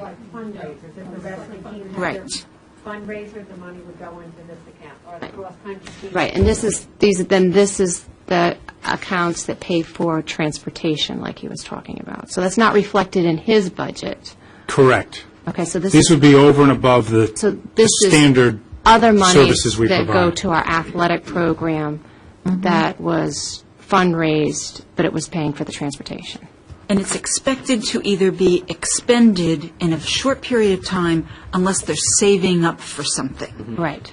Okay. Right. I guess what I was trying to get to, because at one time we were like saying, how much is spent on our athletic program, whether it's fundraised, paid for by the school committee, or paid for by the Boosters Club. And it's just really hard to determine. Well, it is hard because it's supposed Because to it's go all through over an the place. activity fund, and we've just found out that it doesn't all go through the activity fund. Okay. And so I think that we need tighter controls Okay, good. over where, when someone has an fundraiser, Where it goes through this. yeah, right, the high school principal, the coaches, the activity people, they have got to be very, very careful that the money comes into this And activity it seems like we're having more and more of them. Like every sport is now, the coaches are having 3 and 4 fundraisers. It used to be, we used to have like 1. And this year it was like 3 or 4 for every sport. They were all over the place. Okay. And using that as an example, I won't speak for Keith, but if those different activities are over and above, the idea is they're supposed to be over and above the standard offering. So if you have regular league play, regular activities that go with a sport, that would not be consistent with what the intent is. That's my understanding, anyway. Thank you. Ned, I'm amazed at the amount of money left over from the various classes. Are there any policies, procedures, or regulations that would govern Any of this? how we expend that money, or what? Anything on this? we're working on with them now. Too much money Right. floating around. If you flip backwards, It's unbelievable. Yeah. if you flip backwards, you see here that we have school activity account guidelines. And this is not an issue that's Those have foreign. been in This is- place, right? Yeah. But they haven't been followed. Yeah, we're working, like I said, we're working with the administration to implement. I think the thing to take overall from this, it is a lot of money relative to the $60 million we're working with. Right. It's not a big amount of money. However, I do want to reinforce to the committee that it is being tracked, it is being audited. We do have guidelines in place. The next iteration in this administration is to start to dig into these activity accounts and say, okay, which part of the procedures are you following? We've made progress. We've implemented some of the tracking with Quicken, providing you updates from the audit standpoint as well as the procedure standpoint. Next level will be digging further and further into these procedures and saying, okay, for those classic accounts, what's our next steps? Now, is there intent for those accounts to be expended by the end of the school year? That's my goal.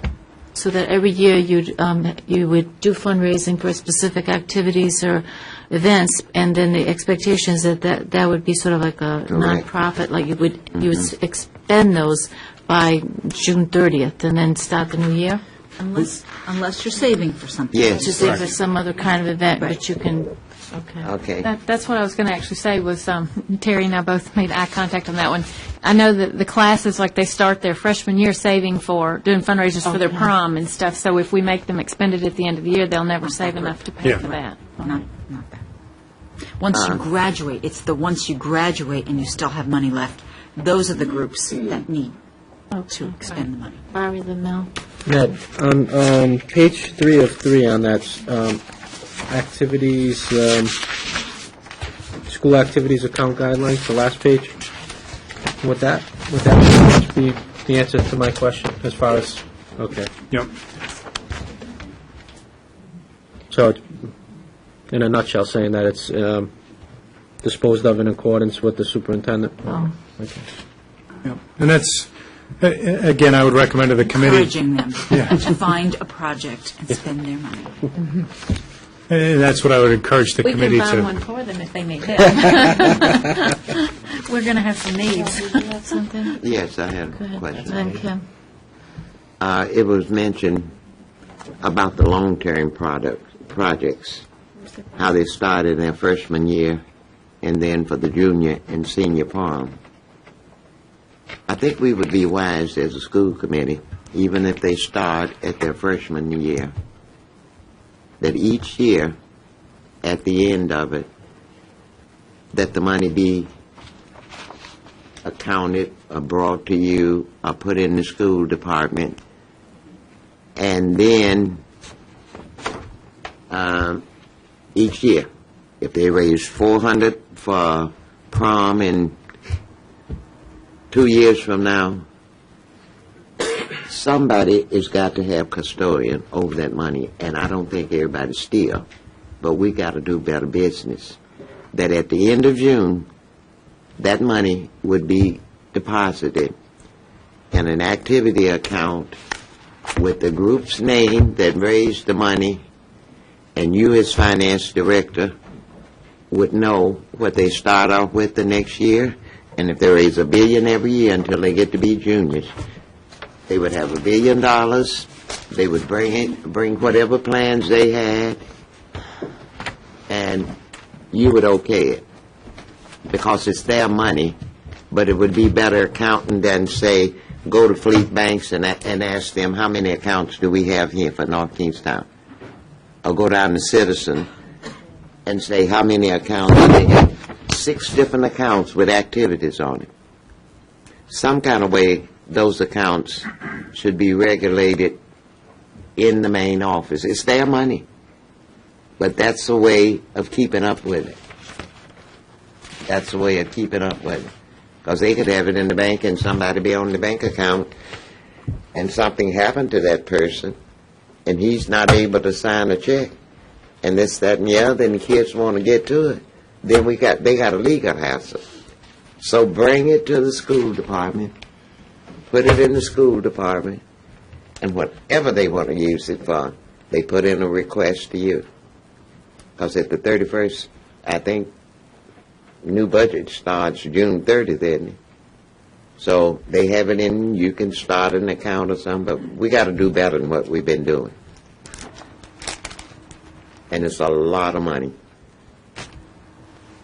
to be controlled by something.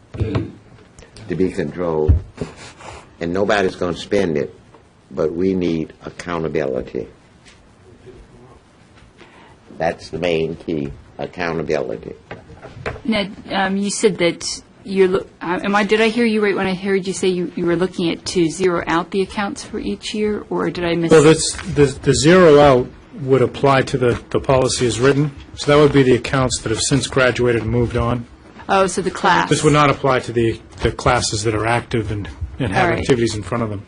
Because I did notice, like, the class of 97, it would have been in their 10th year reunion this year, so they must have been using their money for something for the 10-year reunion. There was a question, and that's what we got to work out with the high school. I couldn't even speak to what her plan. One thing you brought out a good point. May I speak, Janice, to what she said? You brought out a good point, Kim. But our department is not the custodian for anything with the school after graduation, and most especially a class reunion. See, those are the things. 10th year class reunion.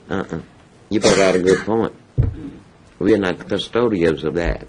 Ned, just a quick question here. At the very end, there's a line for testing, and if you don't know the answer, it's okay, but I was just curious as why there was $4,900 in there. I'll take the out. Maybe you can find that out for me, because I'm really curious what that testing is. At that amount. Fundraisers for testing. Yeah, I don't think they would raise money for testing. It depends on taking the SAT or taking some other kinds of Yeah, tests. but that we are- make the check out to SAT. That We don't means make it out to testing NK. I think I have an idea of what it is. There's a company, the kids that play football, they take some kind of test, but then that money, parents are asked to send in money for it, but those are things that I think we need to tighten up on. We don't pay for no testing and want class reunions and those kind of things. Find that out. That's a good question for this for now. Okay. We're on number 5 here, possible budget cuts, and then we can have some comments. And I think that I can pick that up and really give it back to you. Our time frame is that we have, we are watching the clock, but a little more discussion yet. Next Tuesday evening, we have a school committee meeting for budget only. On the 12th of February, we have a regular school work session of the school committee, so we'll be having a preliminary budget. And on the 26th, we expect to have, by the end of the meeting, we expect to have a balanced budget. So that's our time frame. I have been, Ned, Debbie and I have been going out to the buildings. There are 2 buildings left that we haven't talked with faculty and staff, anyone who wanted to speak with us about the budget and what they understand and how they could possibly cut some things, actually recreate themselves to address the needs of the students who will be coming. And we have several ideas from the faculty and staff, and also some committee members have been giving me things. So for the 29th, we expect that we could have many, many impact statements that you could be looking at. We may not have all the answers and all of it worked out, but we will have a good idea. And so at that meeting next Tuesday, we can add on to, because we're only talking about budget, we can add on to those impact statements so that when we come back on the 12th, we really do need to have most of our work completed, definitely by the 26th, because you do need to make a decision. And Mrs. Page, I believe that you had a process that would have everyone involved and may make it very visual. So I was hoping that the rest of you would agree to such a process.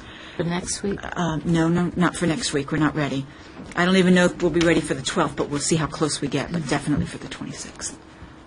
I just want to make sure I understand the timeline correctly. As I was saying earlier, I would defer to the administration, the various directors and supervisors for recommendations.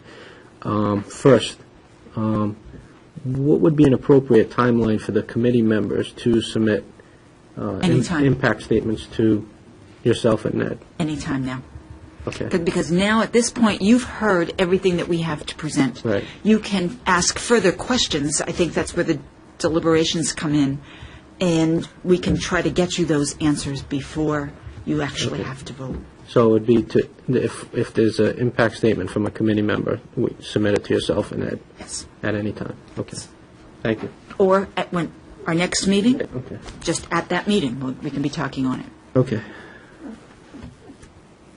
Quick question then. We have been asking, the head of each department to be prepared to come up with some ideas. When would they have the opportunity to submit their ideas?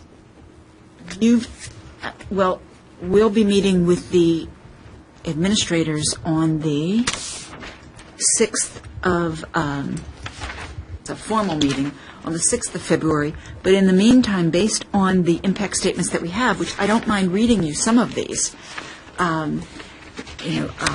some of them aren't really written out, and some are written out better. Can we look at how we order general supplies? Can we have, and we didn't exclude anything. We may not eventually put those up, but just to give you an idea.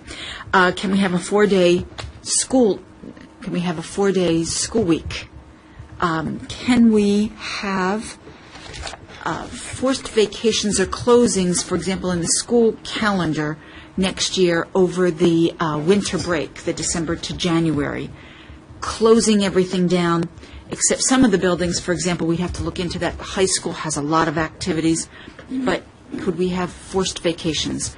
Could we go back to administrators just being 10-month or 11-month employees rather than 12-month employees? Could a principal cover more than one school?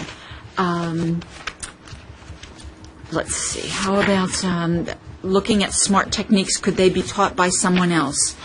Looking at the special education director position, is this something we could do with Jamestown? Is this an opportunity to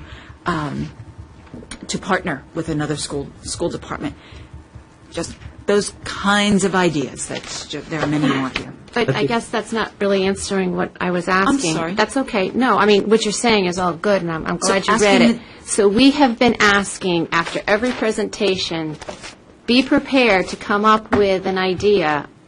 When will each department have an opportunity to say, if it, I could do this, I could do this, I can do that right now, because they can do that right now. And do all the department heads understand that we've asked it here, but do they really understand? We want this from them. They need to come up with something prepared. I want to be able. And like Larry said tonight, instead of us saying, cut your department 10%. Okay, you're talking about departments as in IT and special ed. Every bucket that we've been looking at. Right. And it's kind of not exactly, we have presented it somewhat like that, but I'm going to answer that question going back to the answer I was giving you before. Okay. Yes, everyone feels the responsibility, but I guess what I want to say to you is it's not just the department people who feel the responsibility. Mm-hmm. It's everyone who feels the responsibility.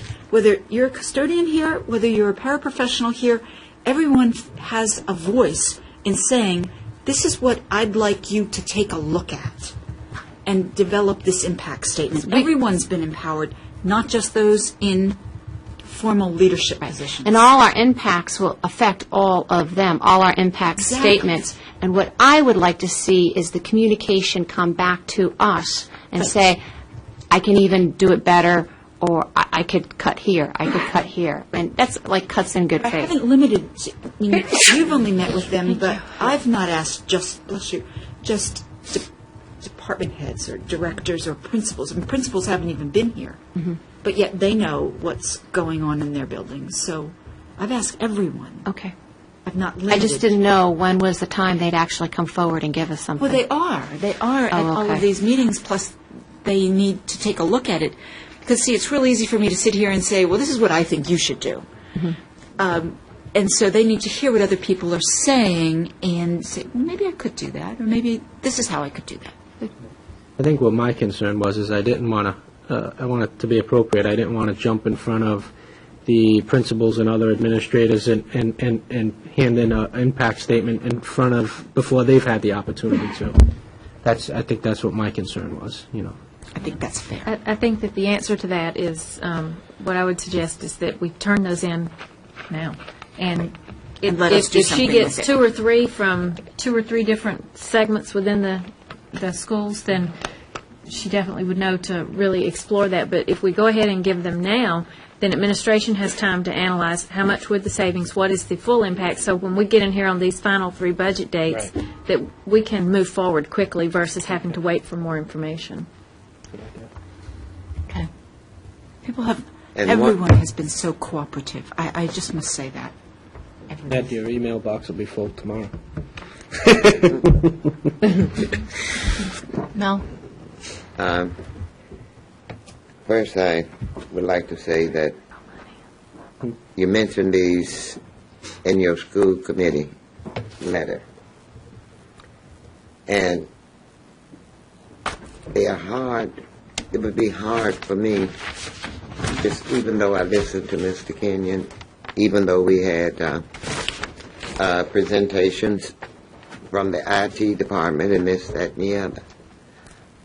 My goal and our goal should be, what is the impact of that reduction to help us have a balanced budget without it being in the nick. Now, he's going to need, I don't know, my son was in business and they got that, but everything we've talked about, I want to know what that's going to do and how it's going to contribute to the deficit we have. Everything we've talked about. Because we have to have a balanced budget. And I'm glad Mr. Kenyon kept using the term, it comes down to us. We can't do anything about it. And that comes down to us. We have to have a balanced budget. And we've got to take in consideration the cuts, the reducing revenue to the town. We got a lot of work to do. We know. Yes, we got reduced revenue to the town. We got reduced and this is for the end of this year before we even adopt a budget for the 209. We're not confusing. We're staying very focused on the 2008-2009 school budget, next year's budget. That's where we're staying focused right now. Okay. I'm staying focused on that too. Okay, good. And I appreciate that sentiment because it is very important that the people who are involved, they know that it's going to be personnel. And they know that it may be them, but they also need to be in the room when that discussion takes place. And they have been, and they appreciate being in the room. This will not be easy for anyone. Well, the 208 and 209 budget is going to be very slim. Well, I guess I also want to say $60 million is nothing to sneeze at. So when I talk with the faculty and staff, I do say with them, I share with them, we do need to cut $2.3 million, but that's going to take us to $60 million. Certainly we can do great things with $60 million. I don't want to be saying that we can't do great things with $60 million. All right. But I hope we stay focused on the fact of those things that don't impact students. And we constantly use the word teachers, and we constantly use contractual. They know where they know where we should go first. So. Also, wasn't no point in nobody going out and voting for me, huh? I just want to make one quick closing comment around the 08-09 budget. The philosophy that I've personally approached the budget with, I mean, our first mission is obviously education. So I just ask that we keep in mind when formulating 08-09 budget and balancing the 08-09 budget and looking at the cuts that we unfortunately have to make. For myself personally, when I fill out an impact statement or I look at the potential for savings, I begin in the areas that I feel the cut will least impact students and least impact education. And we have to, stop and remember that's what we're here for. We're a school district. It's about education. It's about the kids. So I would ask and assume that I think we're all on the same page with that we're looking in the areas that would least impact students, least impact education. Those are the areas that I would support first, that I would recommend first. I cannot, with a clear conscience, support other areas, making cuts in other areas, unless we've done our diligence in those areas first. I don't want to immediately jump to staff, teachers, support staff, paraprofessionals, and so on and so forth. I think inevitably we may be there unfortunately, with the budget cuts, but I think there's other areas of the budget that we need to focus on first before we go directly to those areas. So I think that's just something that I ask, and I think we're all on the same page with that, is that we focus in that area first, that least impact on students and education. Thanks. That's my goal. Okay. Is that it, Dr. Carroll? That's it. So we would open this up now for public comment. Any public comment on the 208, 209 school budget issues? Terry O's, 40 Oakland Avenue.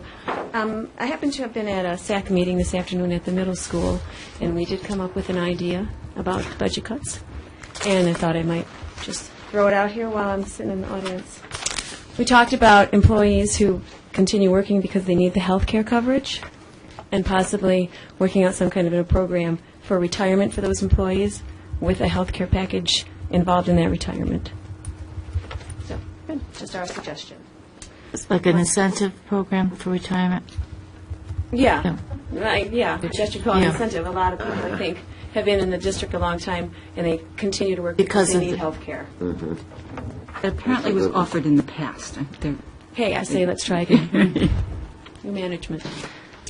The other comment I wanted to make was about the, and I think this is under budget, the activities accounts.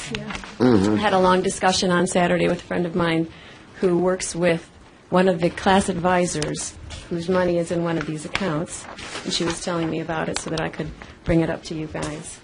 I think it's either the $7,700 or the $15,000. They got a deal on their prom, so they fundraised for 4 years, didn't spend the money on the prom, and are saving it, like someone said, for a 10-year class reunion. She has been making charitable contributions every year to certain organizations with some of the funds, with the idea that the rest of it is going to be saved for their class reunion. Now, I understand that there's policy, but I don't think anybody there knew about the policy. And I would really hate to see you all just take the money from these kids, even though they're adults now. Right. But I think some We'll give them- understanding needs to be come to, because they were a little concerned when the principal came up and said, you know, you've got all this money, and by policy, we can have it. So I'm sure you'll work it out.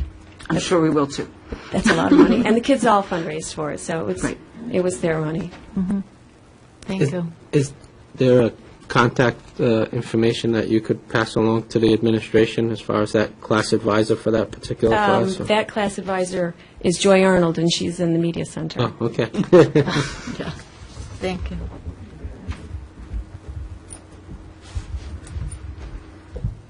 Kathleen Brown, 160. Staying with the activities account, I did have one question and a comment as well. Ned, if you're going to be looking up what testing is all about, I'd also be curious what the office is all about at $21,000. Why we fundraise for the office. I bet it's just a pass-through type thing. And the other question or comment I would have about these class accounts is I want to say at one of our PTO meetings, one of the classes has made a gift, but it has not been able to be purchased or installed yet. So some of those monies might be left over from those type of activities as well. I do have a question regarding some clerk status, very similar, I believe, to we asked about human resources. In the superintendent's budget program, the clerk, is that more than one person? Is it a part-time position? Because I do see that under this school committee budget, there also is a clerk as well. So I just was confused what bodies, what positions these are, or if it's one person but money's going to two different budgets. It's a good question, and we resolved that question earlier today.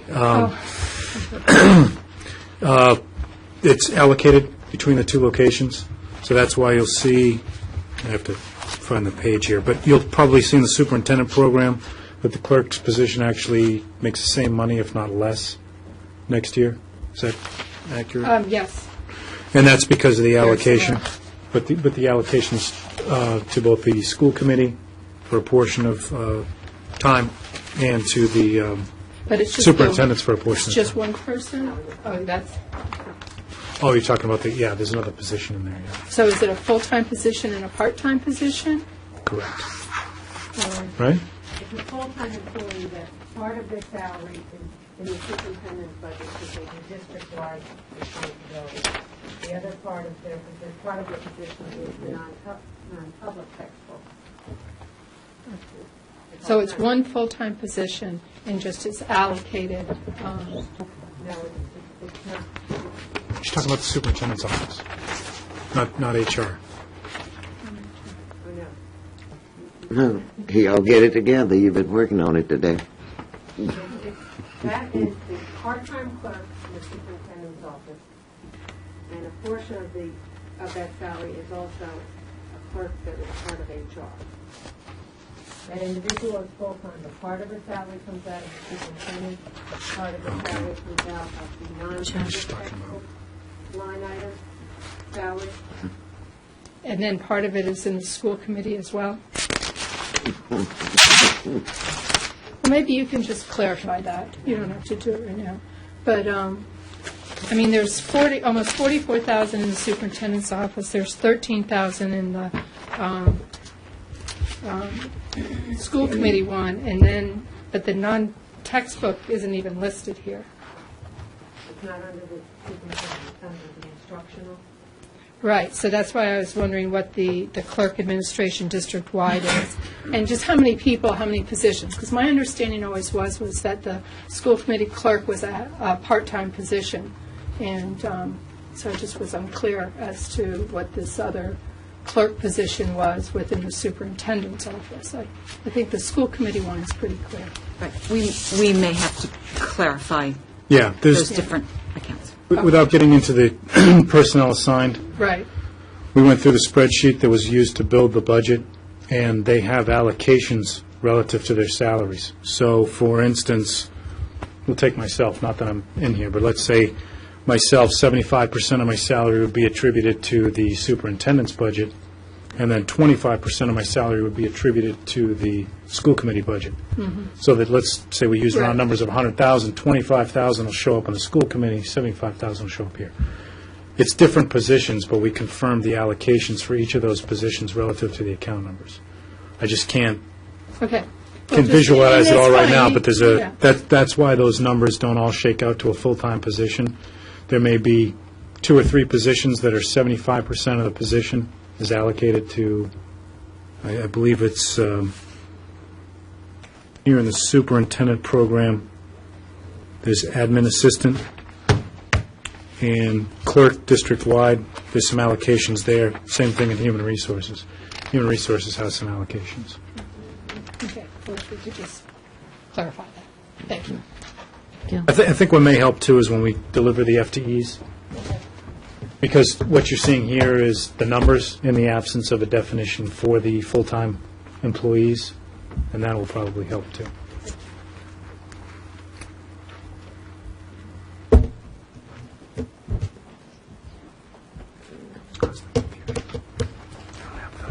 Full-time employees. Jim McGuinn. I think, first of all, this is excellent. There's more information here than we've ever seen. And I think Ned's been very responsive in getting information. I do think that there's a couple things here. First of all, the governor's giving the state of the state tonight. And, our budget, November looked like 1.8, December looked like 2.3. It is really starting to look like $3 million deficit. I mean, some of the things, they're taking away money from cities and towns. North Kingston, not schools, is going to be hit about $200,000 this fiscal year, okay? And at the end of the year, they're looking at putting one health insurance policy in for all municipal and school department employees, regardless of contract. They're looking at some very drastic measures to pull money out of the budget. There's no, sacred, areas anymore. And I think that Larry's point, is very well made. Again, this is an educational institution, and the more we can do to maintain that high level of education with the students and their activities, the better. and what are the support, where's the waste that can be had? And we're looking at, even at $3 million, it's a 5% budget cut. You know, I've managed companies where, you know, that was nothing, 20%. And it was very painful to do, and you still had to, you know, operate. And, you know, different companies. On the athletic, there still is an issue in reconciliation between what the report shows and what the town audit shows on pages 90 and 91 on sports camps. There's actually 2 sports camps accounts listed with a total expenditure in '07 of $87,000. That's according to the town audit. Now, you know, and I'll give this again. You can pass this down for the minutes and the record. But, and there's money left over in that account. The money's there, and I think it needs to be reported. I would also say in athletics, this has been one of those issues that, you know, it's like peeling the onion. You keep on scratching at it and get more information. Last year, when we looked at the budget, there was a lot of angst about budget cuts.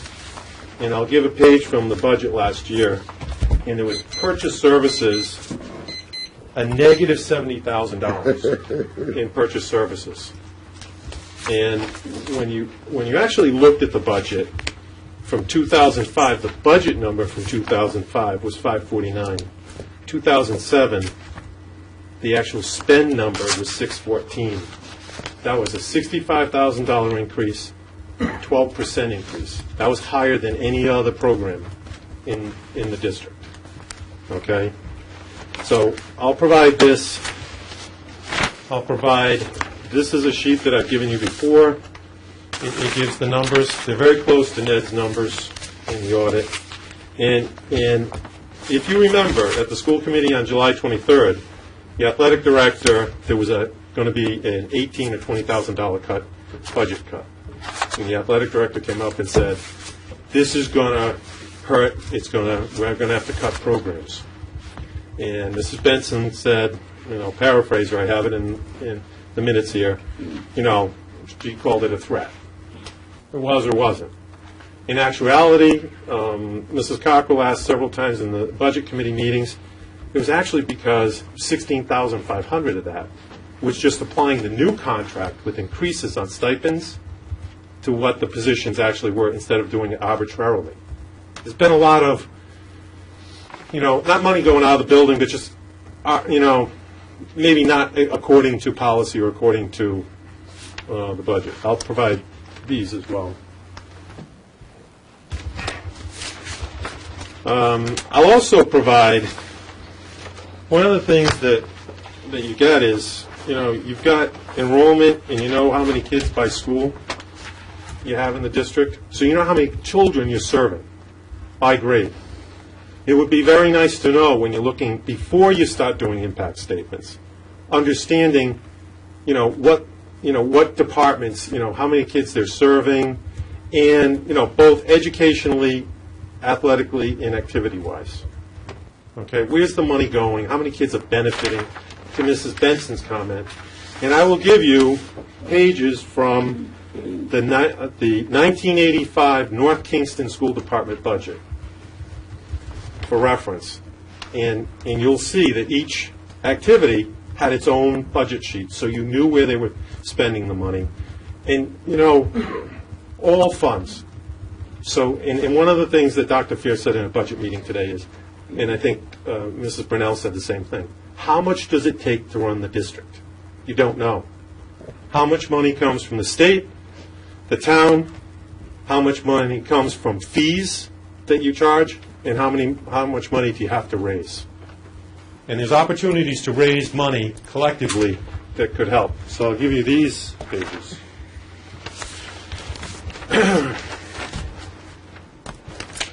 And then, Mr. McGuinn, we have to. I know, but you know, you went through a lot of issues here. I will tell you that this is very good. This is the first time the activities, you can actually see the money. There are some accounts that aren't on there. I don't know if the PTSO puts their money in this account. The Booster Club certainly doesn't. It's a separate, in the policy it says PTO is a separate. Okay, but the Booster Club puts their money. And there was one other group that put their money because every year when they came back there was no money, and that was the dance team. And because, although they participated in the same events, and their parents and grandparents had to pay money at the door that went to the Booster Club, by some arbitrary designation, they could not benefit from any of that money. They had to stand there at awards night in the middle of the floor and watch other kids get awards. Okay? Parents and the coach raised money every year, and they kept it. And it was the coach and parents for a couple of years. And because there was some confusion, let's say, in getting a new coach, as soon as a new coach was identified, she was given the money this year. And I have one last thing, and that is revenues. Our facility was used a number of times by a company called Athletic IQ. Their website contains pictures of our staff, our gym, and all the advertisements say Athletic IQ revenue sharing plan gives back to the schools and districts, even if your school does not sponsor event. Hosting event is simple, free, and easy way to raise revenue for your school. Where is the revenue? There were a number of events Athletic IQ did. Where did the revenue go? And here's Maryland, basically their interscholastic league, State Athletic Directors Association, put out a notice to join. There's some pictures here, and there's some pages from the website. So, and I will make one last comment, and then I will go. I know the buzzer.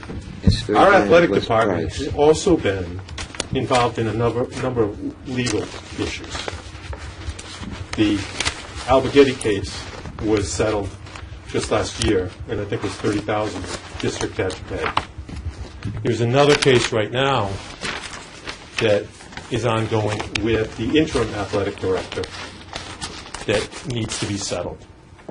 It's in litigation. And one of the key things was that because he raised issues about the way funds were being used, he was retaliated against. That's in district court right now. So, that's public knowledge. That's not private. We need to look at the way funds are raised, kept, and spent. Thank you. Thank you. Any other comments? Okay. I lost my meeting minutes.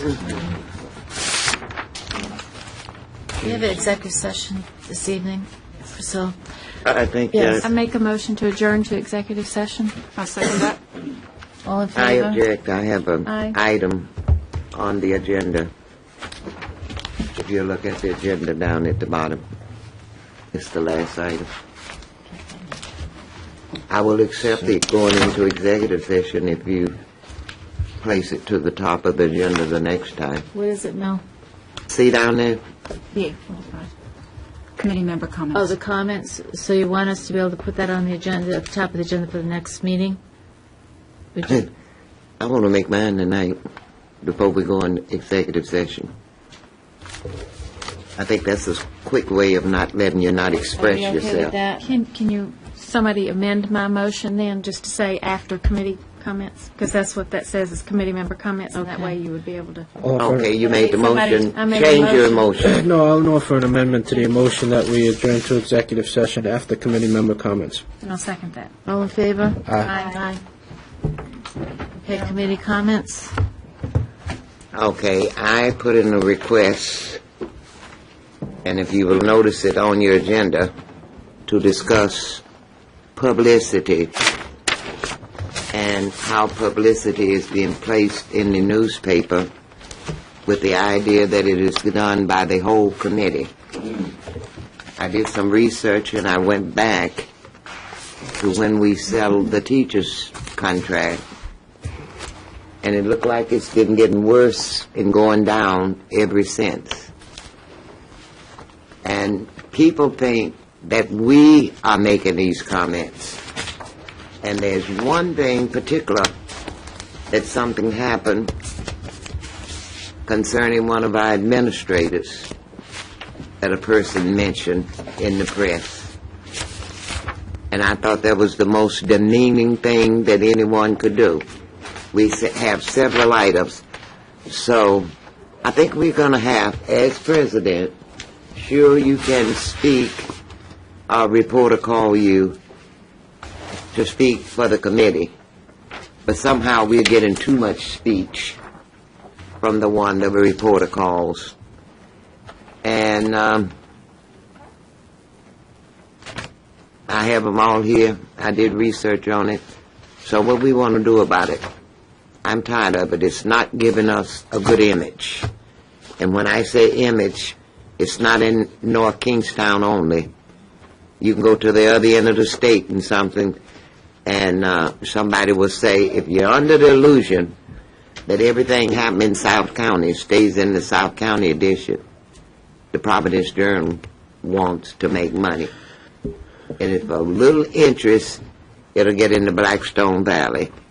It'll get in the other paper. And too much is being put in the newspaper under disguise, using school committee when it is people's personal opinion. Mel, do you want to bring this as a possible discussion for the school committee to talk about in terms of an executive session, or openly in terms of an issue on the agenda for public session? Well, the newspaper's open, so we'll talk about it openly. So would you like to put this on the agenda for the next meeting as an issue? It's been on the agenda. I asked for it a long time ago.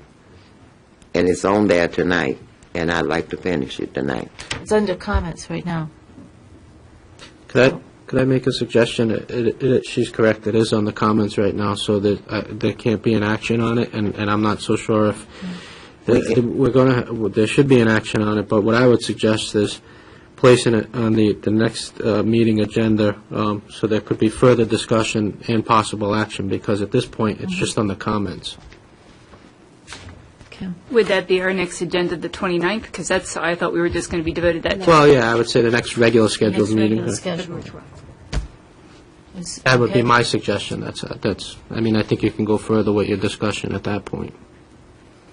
We wouldn't be able to vote on it now. Right, but... I know you wouldn't be able to vote on it now, and I didn't intend to vote on it now. Right. But, I mean, even if you wanted to make a recommendation and... But is there something to at least be considering, so that on the 12th you came back and you at least had an idea of where you wanted to go for an action?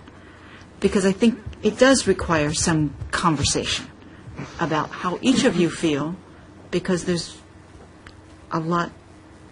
There's a difference between an individual committee member and someone speaking on behalf of all of you.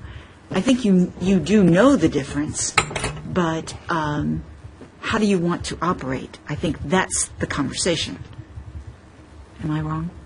That's where I want to go with it, but... It also I think seems you're like very it's a right about keywords that. issue. That's like well, it is sort of a conversation that we typically wanted to have addressed when we discussed any of those Just never keywords, but since got we're not there. meeting at that point, then we should bring that to the next meeting, not the budget one, but the following meeting, and have that kind of discussion around that issue. I think Dr. Veal was exactly right. And the longer we wait, it'll be, more damage will be done. Did you read the Providence Journal this morning? No, I did not. There was misrepresentation. There was misrepresentation this morning as related to the survey. How long do we keep the water running over the dam, Janice? I believe that right now we cannot make any action on this because it's I an issue know in the that. comments. I know However, that. should you want or feel that this is so important that we hold another meeting, hold a a special meeting, hold an executive meeting, and have the discussion prior to the budget meeting, then that could also be a suggestion so that we look at this as something in more expediency. So I would suggest that if it is so critical, and it is, then let's have it as an executive session prior to the budget meeting if we need to, for next week. With I mean, I don't know possible whether the action. alternate. Yeah. With possible action, because we're skirting around the law. Right, you wanted to have it in public. I think it needs to be made in public. Is it okay to have it on the next meeting? In public, with possible action. Yes. On the What is that, February 12th? 12th. Yeah, February 12th. With possible action. Fine. We're using words here that we're barely skirting along on everything on the agenda tonight. I think we had a great meeting tonight. Anyone else have any comments? I could wish you could stay there all the time. Any other comments? Yeah. Great. Thank you very much for the presentations and all the information, and especially for the music as we enter. I've got one quick comment. How you doing, Karen? We're still here. Okay, were we all We'll right see with when it? you see those minutes. Karen, was it okay with the stops? You did good. I didn't have Okay. to stop you. So the meeting at this point is adjourned, and we are going to open up into executive Be good session with that. after a 2-minute break. Karen, you're still on the roll call? Did we pass that? Could you repeat that whole last part? Dennis, you did a nice job. Hold on. Okay. Sorry. Very good.